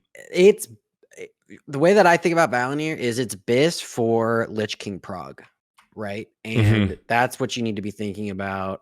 And I think that Lich King hits really fucking hard. Algalon hits really hard. And I think that Valenier on everyone except for the priest makes sense to me, but player over class. So the player has to be really insane for it to go to a priest. But I don't, for me in Fusion at least, it doesn't make sense to parse between the Pally, the priest, or Pally, the druid, and the shaman. I think it's player over class between those 3. I mean, Ruggs' raid is giving it to an enhancement shaman, and you know that's their choice. But wait, are you actually? Yeah, we actually are. I wouldn't do that. Oh my god! But you know, it's you'll probably get 2 of them before TOC, maybe, and you'll get 3 before Lich King, ICC, so. yeah. And you're not accounting for splits when you say that, right? No, Of course, per raid, yeah, yeah. just per raid, yeah. Yeah. And so, I mean, those are just estimations, but I think we're all kind of in the same boat there. Yeah. And you know, it's better than the Anubarak mace. It is better. So it might not have been before the buff, but now it absolutely is. So, yeah, it's crazy strong. It does have a lot of utility, a lot of DPS. I remember when I was putting together a lot of BIS lists, it was like everyone would send me what their class Discord had simmed their highest DPS, and I was like, stop sending me these sims with Valenier on your Shadow Priest. Like, I get it, I know, but I'm switching this out. Yeah, I saw an enhancement sim that showed Valenier as like 20 DPS better than the next alternative, and I was just like, get the fuck out of here. Or it's like I don't even want to see it on the list. Like, that's why? not single target though. Just bro. so you know, Like, this imagine is the BIS. cleave. Yeah, imagine Flame Tongue and the spell damage. That's where you're gonna do the damage. I don't care. So good. Your flame Ellie's just gonna get one shot by Algalon or whatever. You know what I mean? It does die often. Bro, but when it doesn't though, bro, it's gonna be nuts. Yeah, I gotta learn to start power shielding it. I think that's a big one. Stuff like that. It is a lot of damage. I gotta get an add-on that like throws a frame up when it's summoned, so I can see it better. And like the Garys too. I wonder if you could do that. I think there's weak auras that can do it. It's annoying because that was always the thing for Unholy DKs when like on the Hygen dance. Yeah, it was like, and my cleanse my gargoyle, you bitch. I literally, I've said this probably so many times before, but it's like I was in a speed run once, probably my last speed run with my old guild, and I was asking for a cleanse on my gargoyle beforehand. I was like, just make sure you cleanse the gargoyles. It's huge. That's all of our damage. And then afterwards, I was like complaining about it briefly, and our main holy paladin in the run was like, "Wait, you can cleanse those?" And I was like, "No fucking way, dude!" It was so bad. Yeah, that's rough. It's easy to just be like, la la la, heal the tank. Oh, your Gary's dead. Sorry. Yeah. I didn't notice. Grief, dude. Okay, Yeah. I gotta go. I'm sorry. Love you. Thank you for having me, Joardee. Sarthe. I love you guys. Later, Thanks dude. so much. Yeah. Good See ya. luck in Ulduar, dudes. Thank you for having me on. Of course. I'll see you guys alone. Bye. Later, See you, brother. dude. And everyone watching or listening, if you haven't watched any of Joardee's boss guides, you absolutely should watch all of the boss guides. They're phenomenally well done. His loot prio guide is also phenomenally well done, which I put right there in the chat. Rugs, I think this is hot seat time. It's a new segment I've started on the podcast as of right now. Hot seat time, boys. And this hot seat is going to be rugs. You recently released a DPS tier list for next phase. I am curious how you feel about it. That's a great question. I'm honestly glad you asked, to be completely honest, because I feel like oftentimes you put out like a tier list and then you never really get a chance to like have the continued conversation, because people have their reaction and then you don't really get to, post react as well to people's comments. I do feel really, really good about it. I think there are two main like issues with the tier list that I put out. Mm-hmm. One, I think I may have been a little cooked when I put Destro in S tier. I think Destro is really, really good, and I'm not going to like back down from that. I think if anything, like, okay, maybe they're A tier. I mean, I put them at the bottom of S tier, because they are definitely behind Demo and Athlete. But I'm telling you, like, Destro is crazy slept on. People aren't realizing the value of Destro, especially in Ulduar, and the fact that they bring like Blood Pact, I think is really, really useful, because then you don't have to bring any warriors, and warriors are dog. Destro's solid. They actually blast, and I feel really good about like kind of where I put them. Like maybe you could go A tier, maybe S tier, like whatever. At the end of the day, like they're super slept on and very good. And I think the other thing that's kind of weird about my tier list is, and I said it a million times in the video, and I'll say it again, like I definitely had it pretty crowded in the S tier, which people had some issues with. They felt like I wasn't quite definitive enough between like the gap. I did try to put it in order how I felt, but the S tier is crowded, and you know what? I'm going to leave it how it is. I think that S tier is crowded because some of those classes are really, really, really good when it matters in certain situations and on certain bosses, and other classes are better in certain situations. But overall, those classes are all there for a reason, because they fucking blast on every fight and are stackable. And they just straight up are. All those classes in S tier are that good. Mm-hmm. So you think forever those classes will survive in the S tier or is that earlier on in this phase? Because it's like an upside down pyramid. It's an upside. You're running a pyramid scheme, but everybody's the best. It's like you know how like a tier list is supposed to be like the iceberg at the top is where all of the best stuff is. You're like, nope, you're all cream of the crop except for Ret and Warrior. Get down there, sit in your place, enjoy it. In the video yourself, you're like, just don't bring them. I mean, we're not bringing them. We don't have any plans on recruiting a new one either. So in a perfect world, like if Blizzard actually, made an expansion where all the DPS were perfectly balanced, everything would be an S tier, right? Yeah. We wouldn't have like a straight column of everything. It would be everything in S tier. So I think like this is just me. It's a testament to me saying like Ulduar is really, really balanced. I mean, yeah, I have Athlete at the very top of S tier. I'm trying to emphasize at least something that like there is a class that is the best in phase 2, and I do think that is Athlete here. But for the most part, I think it's pretty damn balanced. What do you think? I mean, I made a tier list, and yes, I put the biggest difference actually between ours is that I put Frosty K a lot lower, and when I was reviewing my own, I wish I had put Frosty K higher, but I was thinking more of the Horde side. But still, I think early on in this raid and even later on, DKs, if they play well, can even out very well. And like the burst and the cleave from Frost is phenomenal. So I did put things, I put Shadow Priest higher than you had it. Mm-hmm.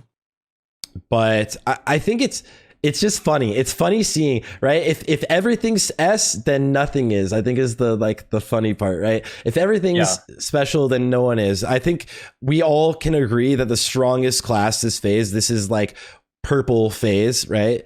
This is where the purples really pop off, and warlocks are going to have way too much fun.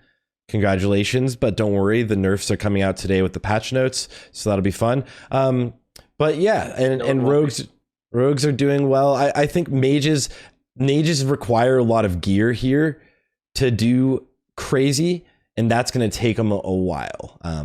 What do you? But I think when I was making this tier list, I went with the perspective of this is the entirety of phase 2. So Yeah. Okay. mages are in S tier because of their set bonuses and their scaling with the flare and everything that they get. Like this is a really really good phase for mages, and they blast when it matters. I think they're comfy there. Of course, I have them behind Warlock and behind DK and behind Assassination Rogue, but like they're right Yeah. there, man. We also just got word they did officially add the skip into Sarthe and KT, so you can now go farm your Turning Tide. Good thing I passed it at 7,000 gold. That shit was huge. expensive. We're gonna Nobody be doing needs so many that. KT splits tonight. Fuck. Let's go, boys. Oh, give me the gold.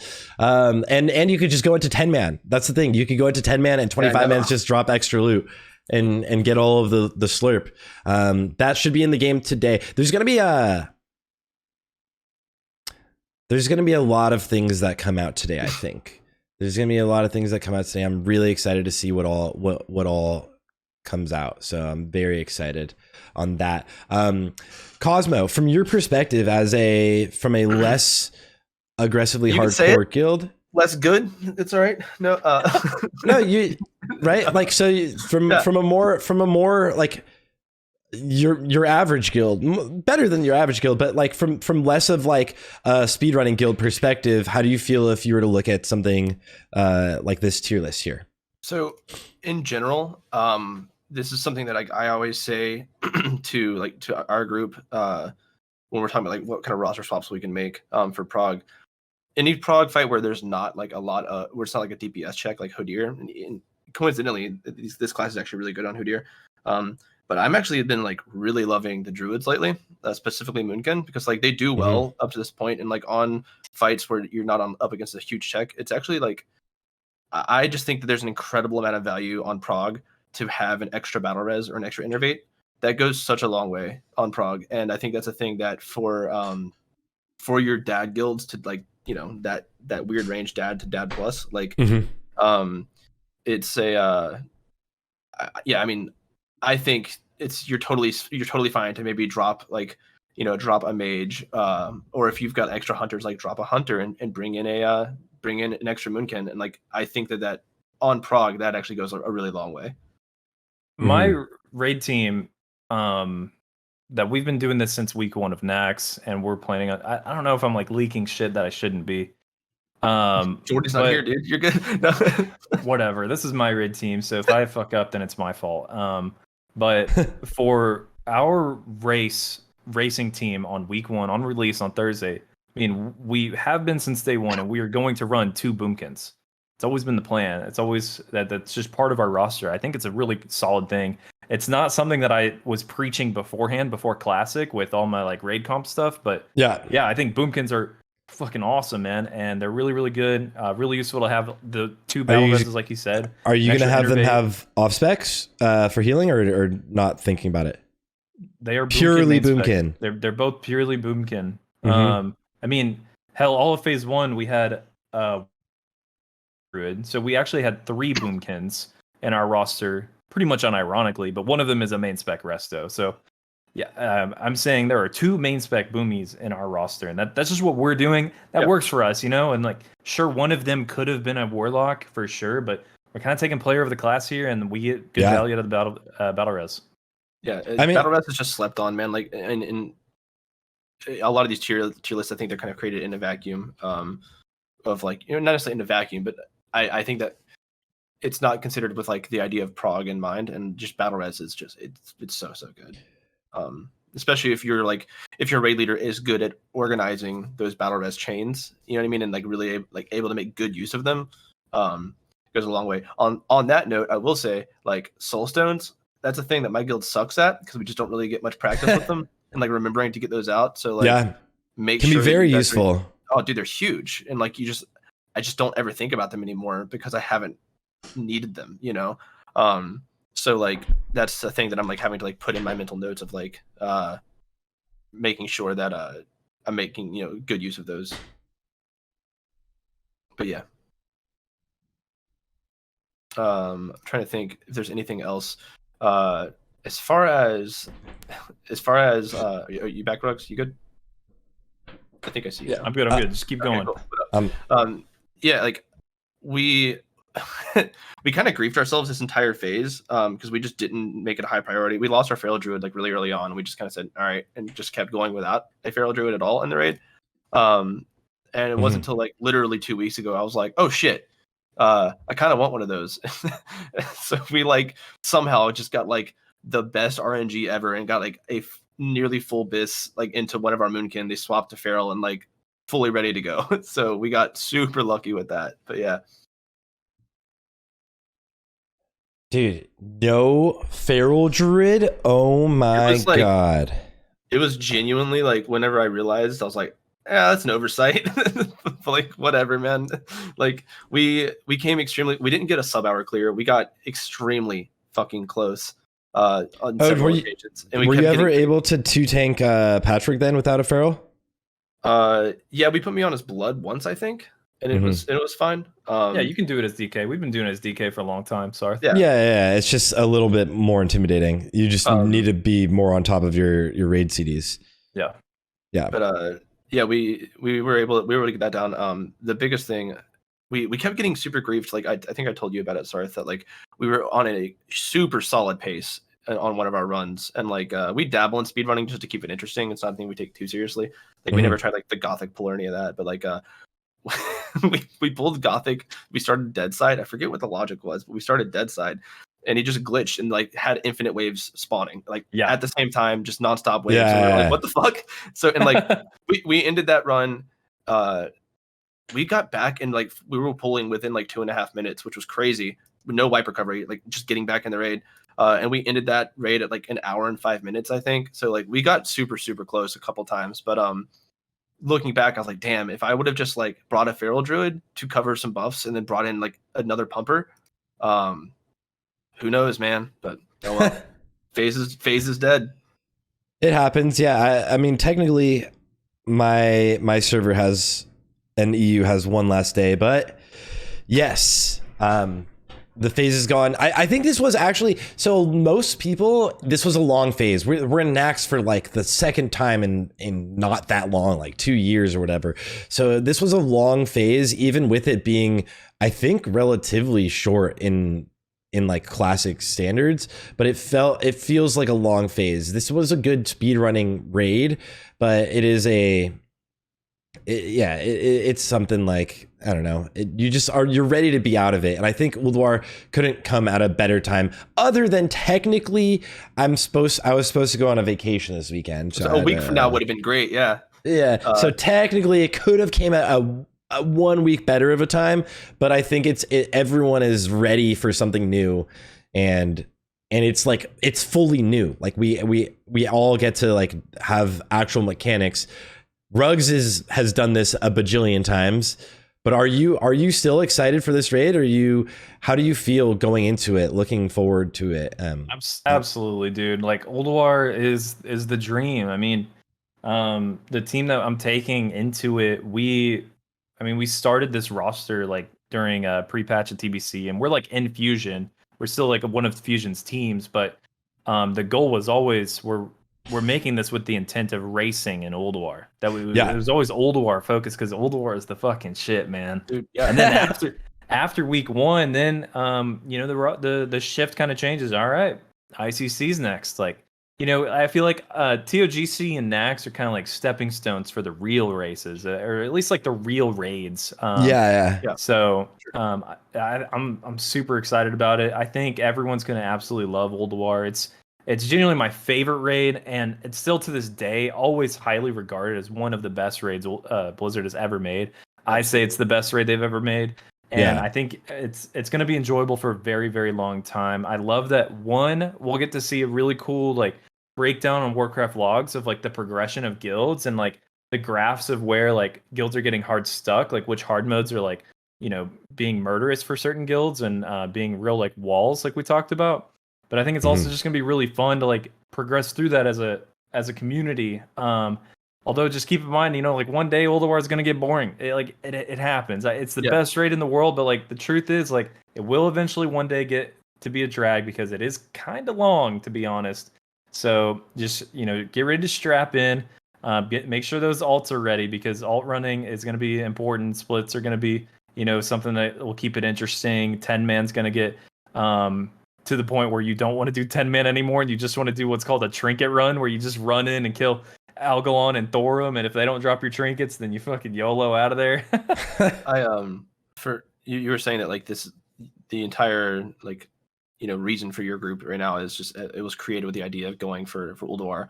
And I remember there was a specific we were recruiting in SSC, and my guild sucked in SSC. Like we got pre-nerf Vosh and KT kills, but like I remember I actually just found like the recording of our first KT kill, and you can hear like my side of an officer chat because I was just recording on my computer. I wasn't streaming, and like I made the call.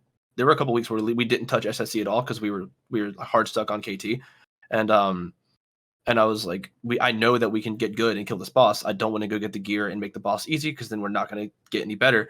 And we had like a long, like, it's so funny to go back and hear, you only hear my side of it in the video, but you can just hear me say, well, then they can get good. Then they can get good. And I just keep saying stuff like that. And I remember we finally got it down. We got to SSC, and we kind of made a commitment that like the raid that we care about in Classic the most is Ulduar. We being me and Funder, who like he and I basically run the guild together. But and we were talking about recruits at the time, and we just made a commitment that like from that point on, every recruit, the question that we were going to ask ourselves, like, could this person kill Yogg Zero? And if the answer to that question was no, then like we didn't bring them on the team, because like that is how long we've like had Ulduar in our sights. I'm excited for Lich King. It's going to be cool, but like Ulduar is like I'm here for it. And I didn't do it at all back in the day, and I never did any I never did any like Wrath private servers. So like this is going to be sick. An actual new experience. Yeah, dude. And like Algalon doesn't get old. It doesn't. Yeah, like, dude, Algalon's gonna wreck. get old. It's so fucking fun every time. Plus, it's like one of the only bosses where you actually lust on pull. That fight is just, it's chef's kiss, man. It's so good. I love it every week. It doesn't get old. Yeah. It's gonna be it's just gonna be sick, man. And like what you mentioned earlier, that like it's gonna get old. Alt runs are gonna be a thing. We just kind of had a talk with our raid, and we were like, yeah, we're going pretty hard, being very selective about who we bring into these 25s for like that first round of prog. But like as soon as Yogg Zero is down for the prog points, and we get Algalon down, we're immediately going back into our splits, and like time to reprog. You know what I mean? Like it's not going to be like right back into getting those same bosses out. We're going to have to reprog on those alts and all that to get Yogg Zero and to get Algalon down. So like you kind of get some more. It's like 2 raids in one. Yeah, it's kind of keeps it fresh. Yeah, no, for sure. I'm excited about it. Definitely like I took advantage of the. I shouldn't say I took advantage. I allowed someone to take advantage on my account of the XP buff, and it was fantastic. And I got 2 more alts up to 80 because I just want to raid Ulduar. Like I just want to keep playing it, man. I'm so excited. Yeah, I'm gonna be bummed to see that go. We will. Definitely wee woo. I just like. I'm pretty sure like what that's a place like to say that, Cosmo. It's not like I'm pretty sure like on there it's like not on TOS. So I'm just like, oh, whatever. Like they just said, yeah, it's your risk, dude. Okay. Anyways, I think it was a good plan for everyone to level their alts. It was unfortunate that AV weekend was on Christmas, which is like, damn it. I would have like 3 more level 80s if AV weekend wasn't on Christmas. If it was like this weekend and then Ulduar was next weekend, I literally would have so many level 80s, so that's damn. I think it's a bummer to see Joyous Journeys going away, and hopefully they bring it back again. I think they saw a lot of success with it. I was going to ask you guys, moving into Ulduar, what is your most highly anticipated thing in there? Like what most highly anticipated fight? And then also I'm just curious, like what do you think is going to be the most expensive item in a GDKP? Like what do you think is going to be like the items for the GDKP, and how much on your server? That's a good one. Comet's Trail is going to be up there for sure. Good luck killing Algalon in a GDKP this week. That's the thing is like what are the like because what's the fucking XT sword? I forget. Vold is off of Vesax. Okay, yeah, like I could see that one going just for insane amounts. I think what the crazy part is like 10-man loot is just insane this phase. So like Caress of Insanity, I think is going to go for like quite a bit. Like that's not, it's going to be gnarly, man. I've never been one like I've never really dabbled too much in GDKPs. I try to just like, and even if I do, like I just throw my gold right in the guild bank. Like I just don't use it for anything. And so I don't really have like a good grasp on like on that entire like side of the game. It's something I'm gonna definitely do more. We're planning on just dumping our entire guild bank into crafted gear for the first couple of weeks, and just like literally like if Yogg 0 dies and we have 0 gold in the guild bank, mission accomplished. So like we're gonna be running quite a bit to like replenish that over the phase. But yeah, I think that Comet's Trail would be insane if you can get there. Any of the weapons are just huge this phase, dude. Like even the ones that aren't bis, like just the upgrade that you get is just, the value is there. Yeah.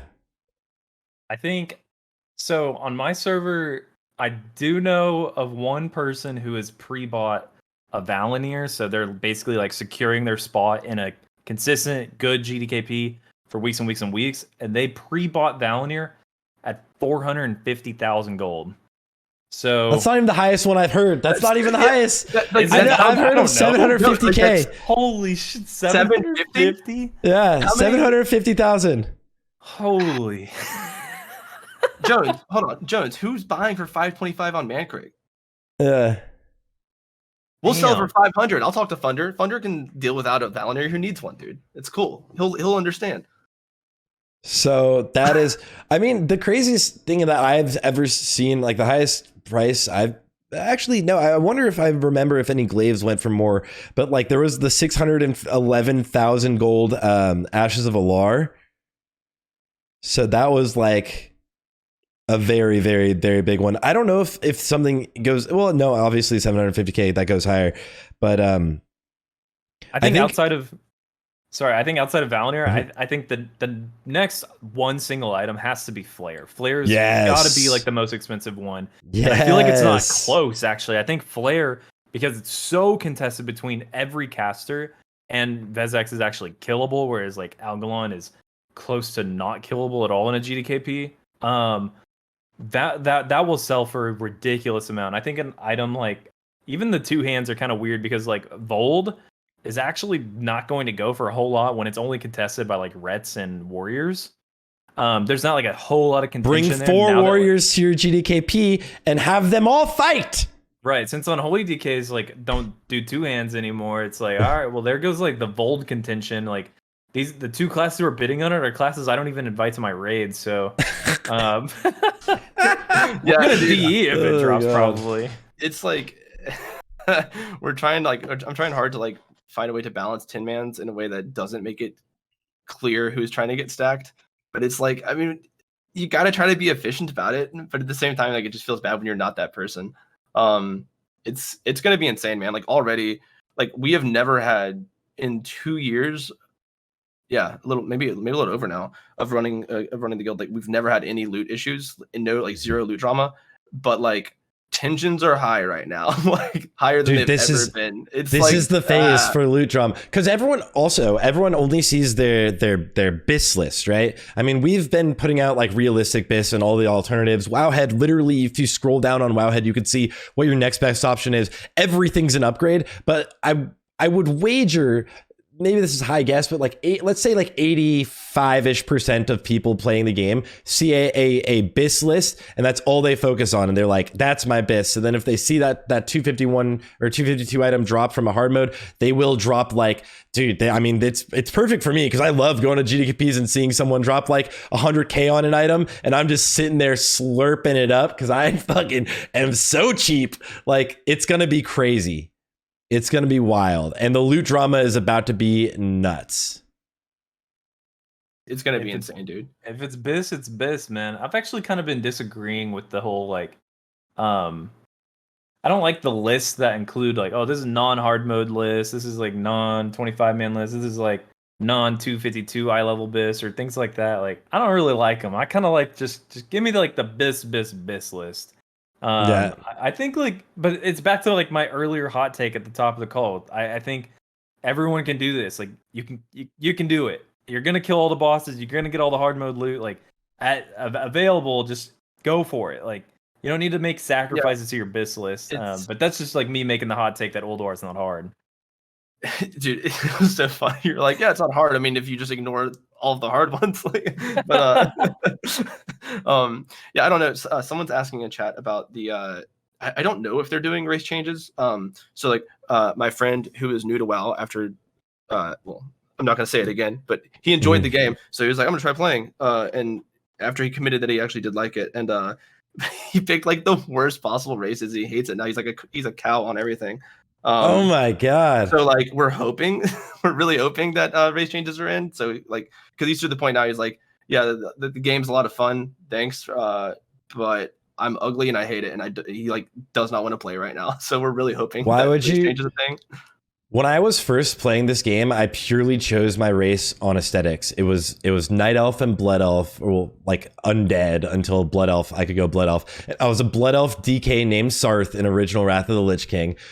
A male also, which is the ugliest shit of all time. Why would you ever play a male character? Ugh.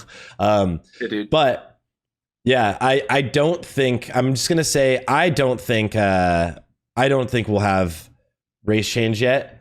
I'm not sure.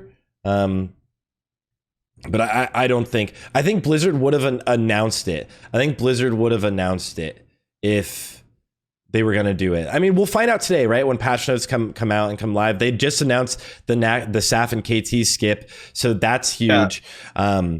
So there's things that we definitely will find out today, but I think maybe I'm just getting baited super hard, but like, I think that's something they would have announced beforehand, and I think they're like almost ready to launch it or whatever, and they're gonna be like, there's something up with it, like we just want to like, yeah, it feels like that's a big one to not say until they just drop it. Yeah, we'll see. Like, I think it'd be good, especially because like, I mean, I'm troll for the Unholy, but that feels like not anymore. You're now. not. I know, dude. It feels not less good anymore. Now. You're not.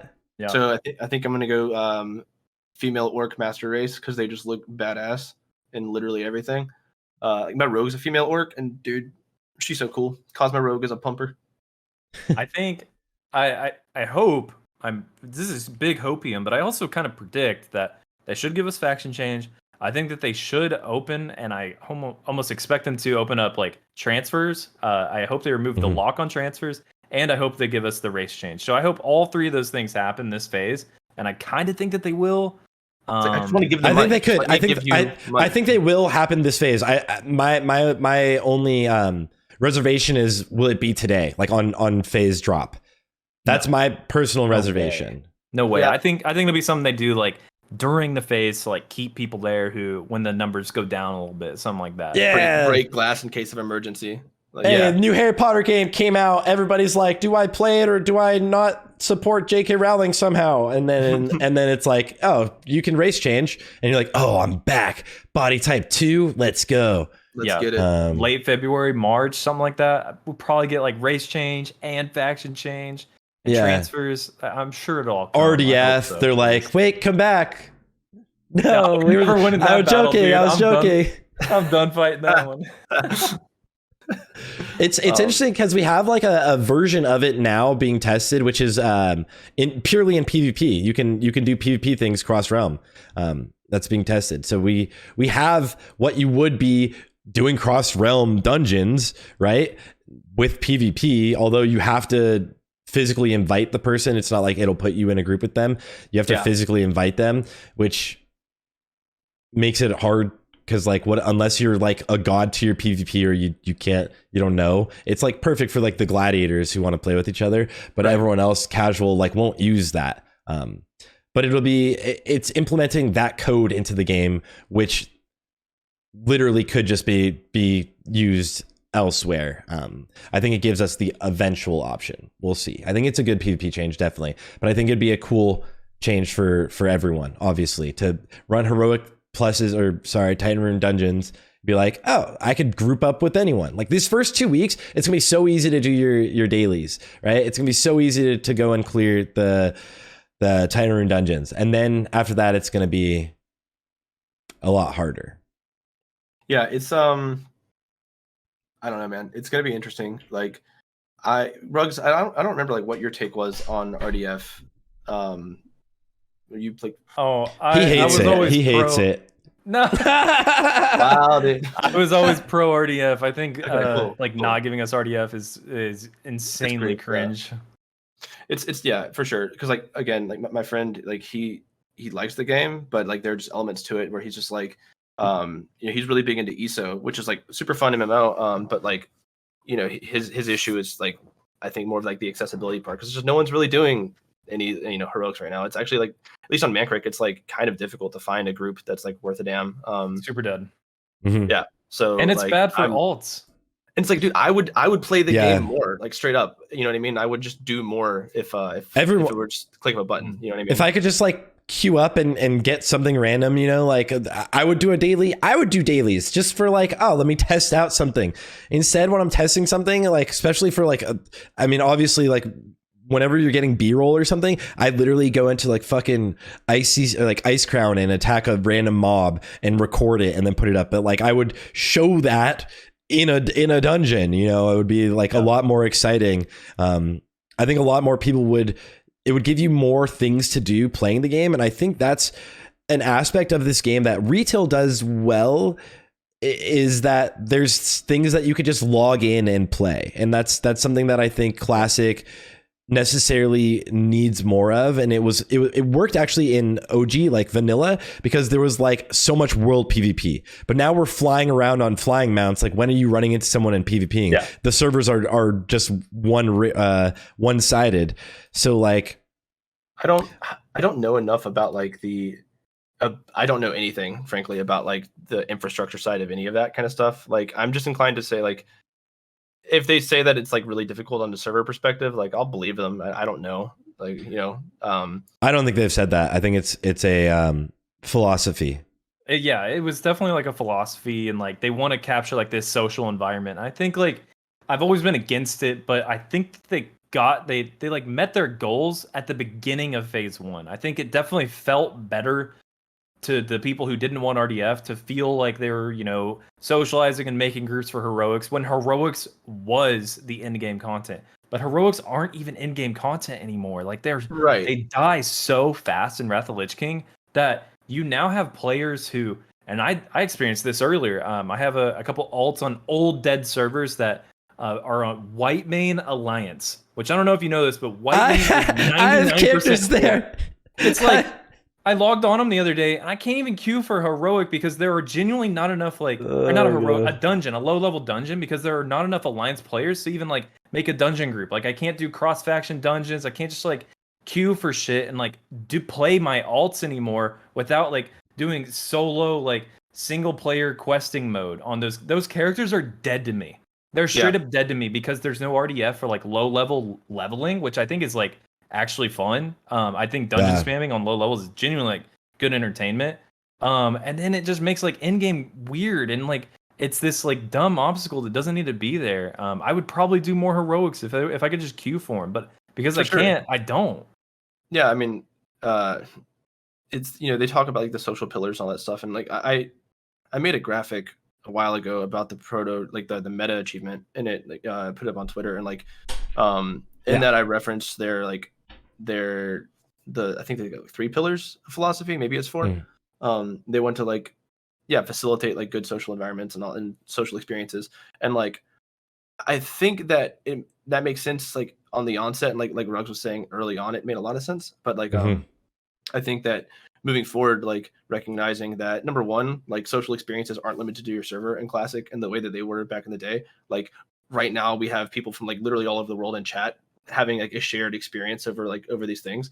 And that's just like it's all over the place. I mean, there are Discord servers committed, completely like dedicated to like having these like global conversations about the game. That's a really good point. It wasn't necessarily this global, right? Like you played on your server, but your server was usually region locked. It was more rare to play on a different region. Even different time zone was even more rare back then. And it wasn't like you were constantly also still communicating with people on other realms. You were just pretty much talking to the people on your realm and in your guild, really. Like the global network has grown so much that it really makes sense to be able to play with everybody. You want to play with more people, and they eventually ended up adding that in an earlier time, right? That like they took it away for this version of Classic because it doesn't feel as authentic, but that I don't know if it's the good argument, but it almost feels more authentic because RDF, dude, that was like if you played one of those Rugs realms I won't say that Rugs has played them, but if you've ever played one of those realms that shall not be named, then we're both going down Rugs. Yeah. Then you know that the leveling was so fun though.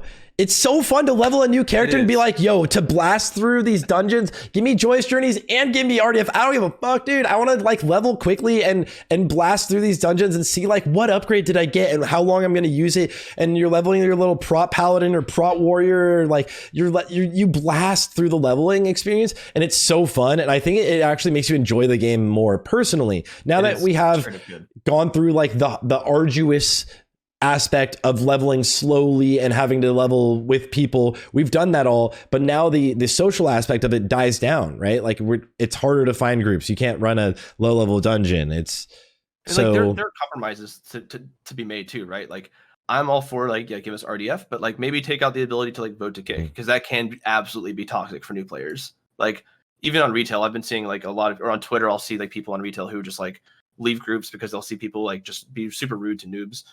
So it's like, I think like having some sort of compromise there is definitely worth it. And like, as far as like the authenticity, like I've said from day one of Classic, like I don't necessarily care. And I get that I might be in the minority here. I don't necessarily care about getting an authentic experience. I want a good experience. Like I want to enjoy this and I think Blizzard's leaning towards that now a lot more. Dude, and it feels so good. Like they have been killing it lately. Like this feels, and what's funny is that like it feels like old Blizzard because they've been doing such a better job of like, communicating with all that. Outside of an 8-day notice for phase 2, that hurt a little bit, not gonna lie. But I'll forgive it. It's been great up to this point. So this is the best private server I've ever played on.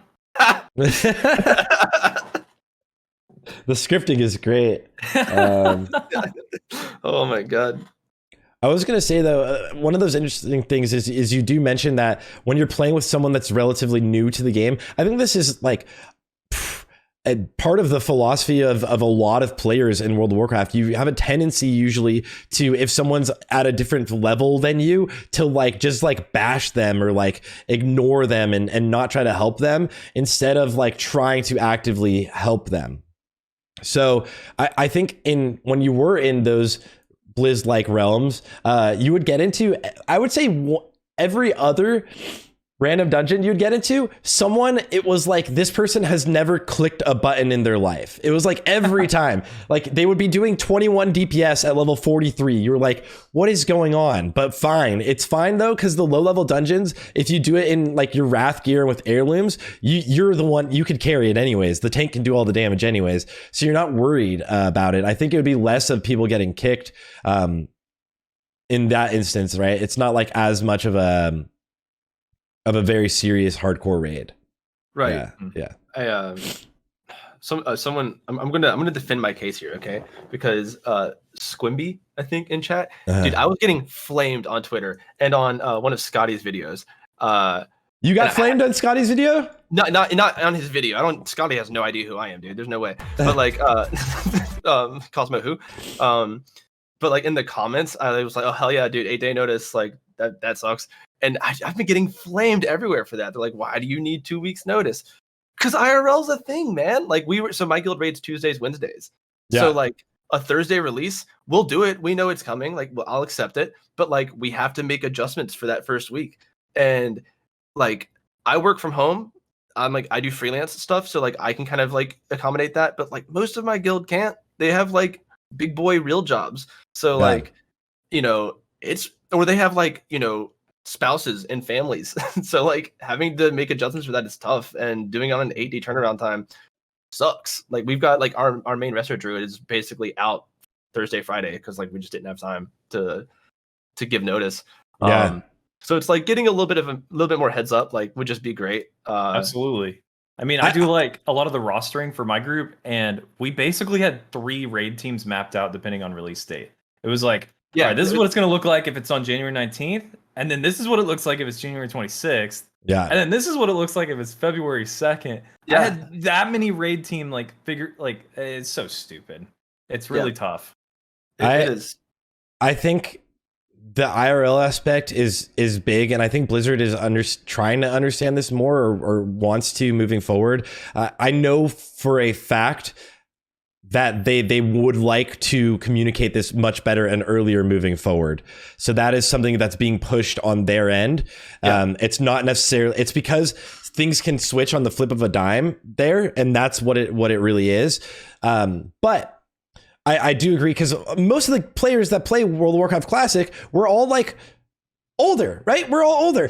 This is my job, so like obviously I can be like, yeah, okay, release the game whenever you want. Like, right. But like even I literally on stream, the date came out, and my girlfriend walked out here, and she was doing something, and I was like, so remember when I told you we might need to cancel that flight for me to go on the vacation? I think you're just going by yourself. Like I literally had to tell her on stream, so like I do understand like the frustration it must be for so many people with like a very packed schedule, full-time jobs. You've got kids or anything, like it is That's a lot. community. So there's no such thing as a dad guild anymore. Every single player is a dad at this point. Yeah. It's like, and I fully believe and like trust that they are working on getting better, because I mean like Agrand, Artemis, there's like a group of them, like all of them obviously are doing a great job, but like there's a group of them that I specifically follow on Twitter, and like their engagement has just been like they're amazing, so great, amazing.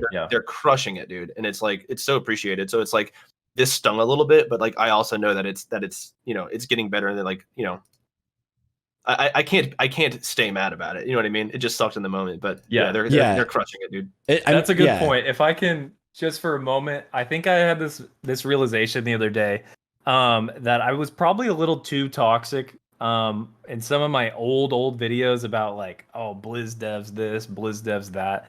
They're actually, and I never thought I would be this content creator, but I think they're actually doing a really good job, and the humans behind the scenes are actually killing it and doing the best that they can.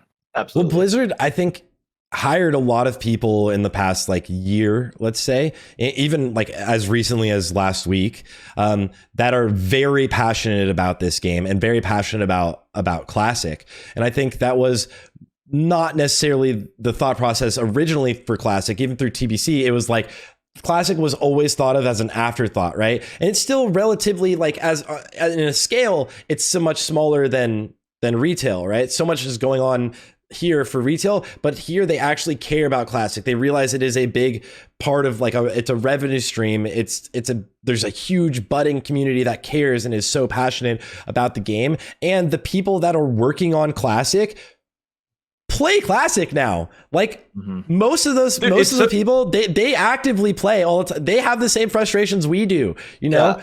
It's really cool, because like I'll just be scrolling through Twitter, and I'll see like I saw when Agrand got like his black proto, and I was like, hell yeah, dude, that's so cool.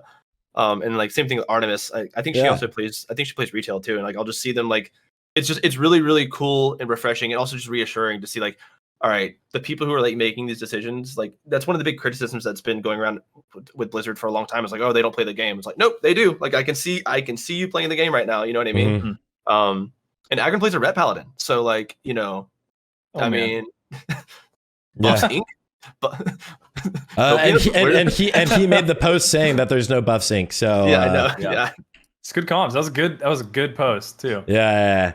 Yeah. The fact that they're giving us like a super pre-nerf Ulduar. They're giving us like Heroic Plus dungeons. I never thought Classic would ever have something like Heroic Plus. That's No, no. ridiculous. The Titan Rune dungeons, that's sick. Like, Dude, it's awesome. whether or not it's actually going to be cool and awesome and like an enjoyable time, we'll have to wait and see. I think it could be better already. I think it could be better than what they're shipping it up to us as. But that's awesome. Like they're actually like actively doing something to make this game better. The fact that they're doing it is cool, right? Yeah, like, yeah.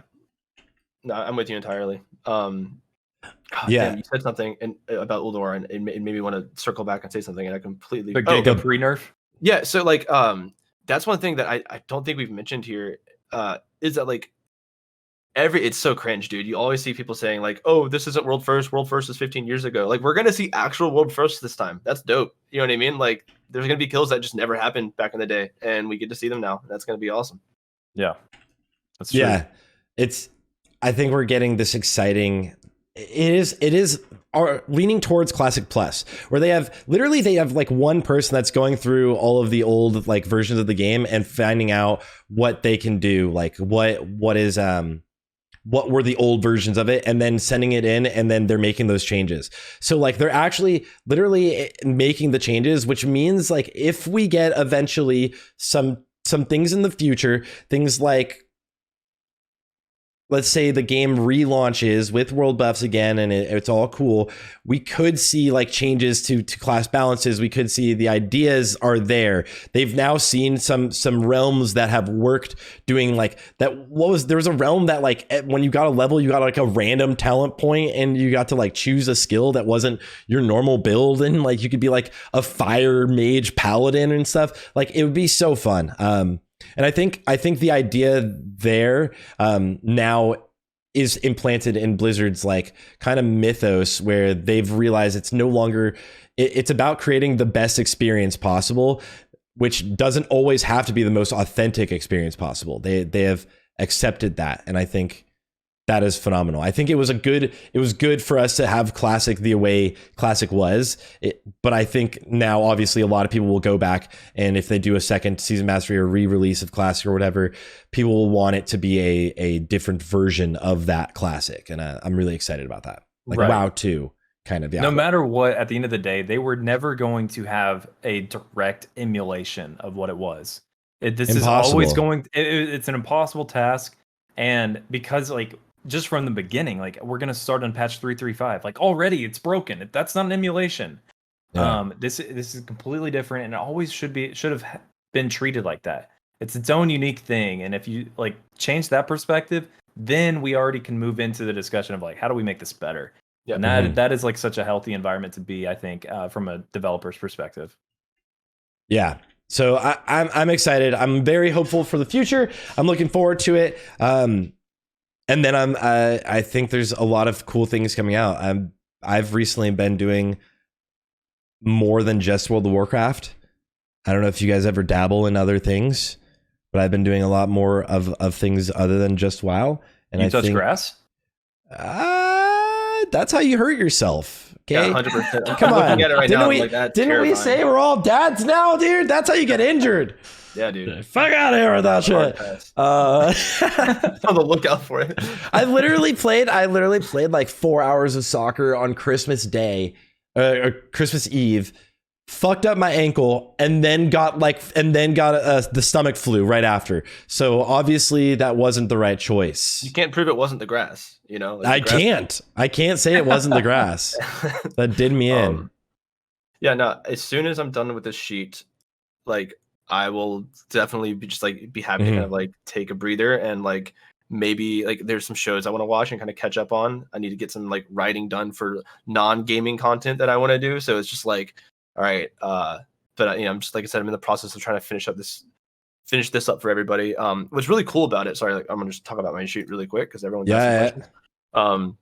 Is that like, right now, like I said, I've got the assignments, they're all set up, but like it's been really nutty. I'm gonna look at it right now. So when I first put out this like beta version of the sheet, I had like 500 people in my Discord, I think, and there are currently 5,700 people in the Discord, which is insane. But what's really cool about that is like there's a lot of really smart people, like people way smarter than me in there now, who are able to you know, like we're gonna try to start coming up with coming up with ways to like just be able to click a button and like export these assignments into an MRT note that's formatted in game and all that kind of stuff. And like we think we can have that like coming out like pretty soon. So like one thing that I never really did back in my older spreadsheets was like once I wrote it, I kind of was just done. You know what I mean? Like I just left it as it was. But like moving forward, I'm going to definitely be iterating these as strats change and as like I come up with better, better formatting and all that stuff. Like I showed you something, Sarthe, that like of like a way that I would like to format things in the future. So like definitely like if you guys aren't in the Discord, like you'll the sheet will be like public anyway. It's going to like people will just be able to everyone said, oh, you should sell this, I'm like, it's the most piratable thing on the internet, just so we're clear. It's like you can just file create copy. Yeah, it's like it's no longer mine, so like so it's not gonna work. Yeah, so like anyway, what I was saying is like if you join the Discord, like I'll be able to like be pushing updates throughout the phase, and you'll be able to see those as they go out. And I'm really looking forward to turning this into something pretty cool. So appreciate everybody who's already joined so far. Really appreciate everybody who's like tossed some donations in. Like that actually helps me out a ton. So thank you very much. You guys are insane and super nice. But yeah, dude, I'm super hype on this. This one is like shaping up to be a lot cooler than the other ones. Yeah, I do want to say, I mean, from not just as your good friend perspective, but like from the community, I do want to say, honestly, genuinely, thank you for putting in all of this work and making sheets like this. For it, I know it is a ridiculous amount of work, and we've talked about it.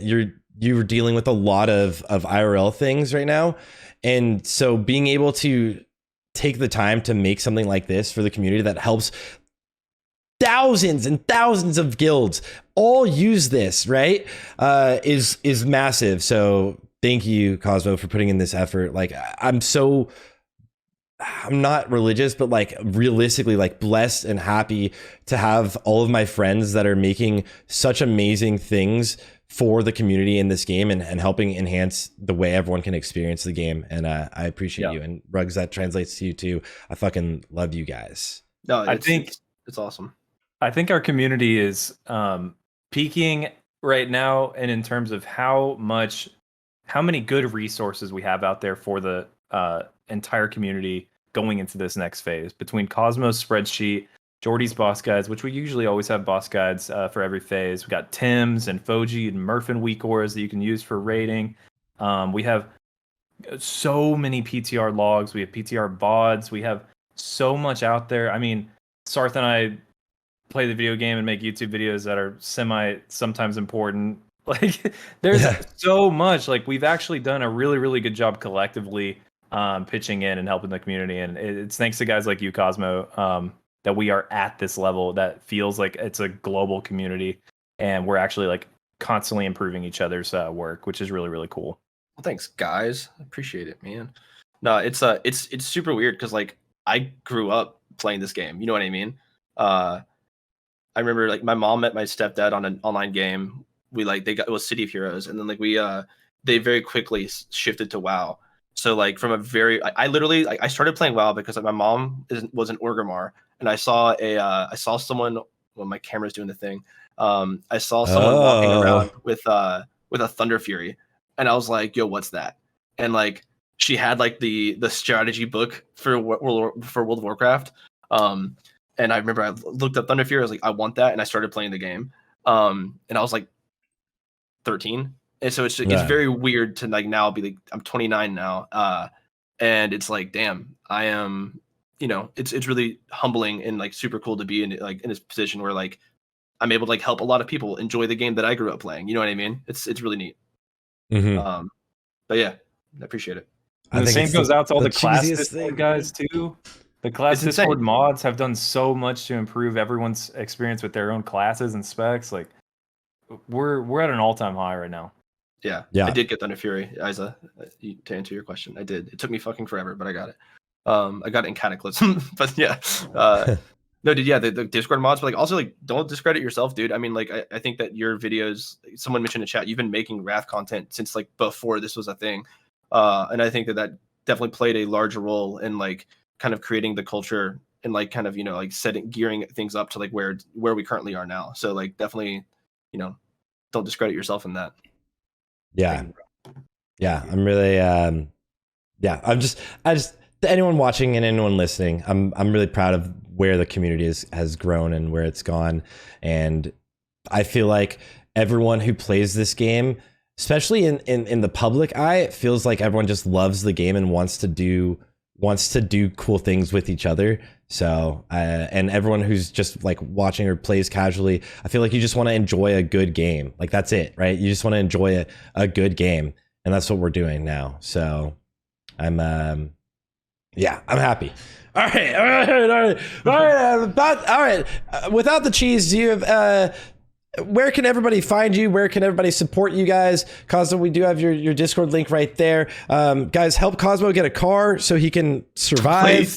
It's freezing and he can't live. So if you really like the guides, the spreadsheet that he does have his PayPal on there. Make sure to follow his Twitch too, and YouTube, because he's phenomenal. And he's honestly, if you noticed a lot of the best Joardee, the early Joardee videos, and a lot of those, you'll see that Cosmo is a just insane animator and an editor. So where can people find you? Yeah, give them the love. You can find me on twitch.tv/Cosmophile. I'm also Cosmophile on YouTube. I will be streaming basically all of our Ulduar prog and basically every Tuesday, Wednesday, possibly some in-between streams there. I'm definitely eager to try to start maybe doing some VOD reviews and like trying to do some like remote raid leading for guilds. So yeah, if you're interested in that kind of content, definitely tune in, come hang out, ask questions. I'm super passionate about raid leading and like trying to help teams do well there. So yeah, you can do that. You can join the Discord for any updates on my sheets. Also for any of the Keystone Guru stuff, like we've got Ulduar that's going to be going live pretty soon on Keystone Guru. So any of that, my Discord, Twitch, and YouTube, best places. Hell yeah. And Rugs? Yo, the usual. I'm on twitch.tv/RUGSZ. I don't stream all that often, but I will be streaming on Thursday for the race. My team is racing for Algalon. I don't think it's a secret. We're not going for Yogg 0 with my team. We're just going to get Yogg 1. The race is for Celestial Defender. If you want to come watch, please tune in. I'm on YouTube, youtube.com. What is it? C/Rugs. That's me. I'm pushing out some Bissless videos right now, which at this point just kind of feels redundant because there's like a million Bissless out there that are all good. So I hope like you're able to learn something. So if you play a class that I've made a Bissless video of, check it out. Maybe you'll learn something. You don't have to take my Bissless for gospel, but if you have any videos that you want me to dish out, I'm happy to like try to accommodate. But the race is the priority, man. I'm a raider before a content creator, and I'm so pumped for Ulduar, dude. Hell yeah, man. I've worked on some diss lists recently that like I just like put on the channel memberships. I even recorded a few like off stream and made them and stuff, and like because I did some just like together with stream, but like it's just like diss lists you can find them. They're knowing your alternatives is really helpful. But yeah, thank you guys for being here. Thanks for taking the time. I love you guys, and I'm gonna send everybody to all of your videos and your streams and stuff. Appreciate it. Good luck in Ulduar this week. Good luck. I will be probably watching and shoutcasting. If anyone didn't hear and they missed it, we're not running right at launch, so I will probably be covering the Racer World first here on the stream. And yeah, good luck, guys. I love you all. Yeah, man. All right. Later, guys. Thanks. Thanks for listening, guys. And one more time before you go, if you could shoot us a like or a comment on whatever platform you are listening or watching this on, it greatly helps out the show. Good luck out there, and we'll see you all on the next one.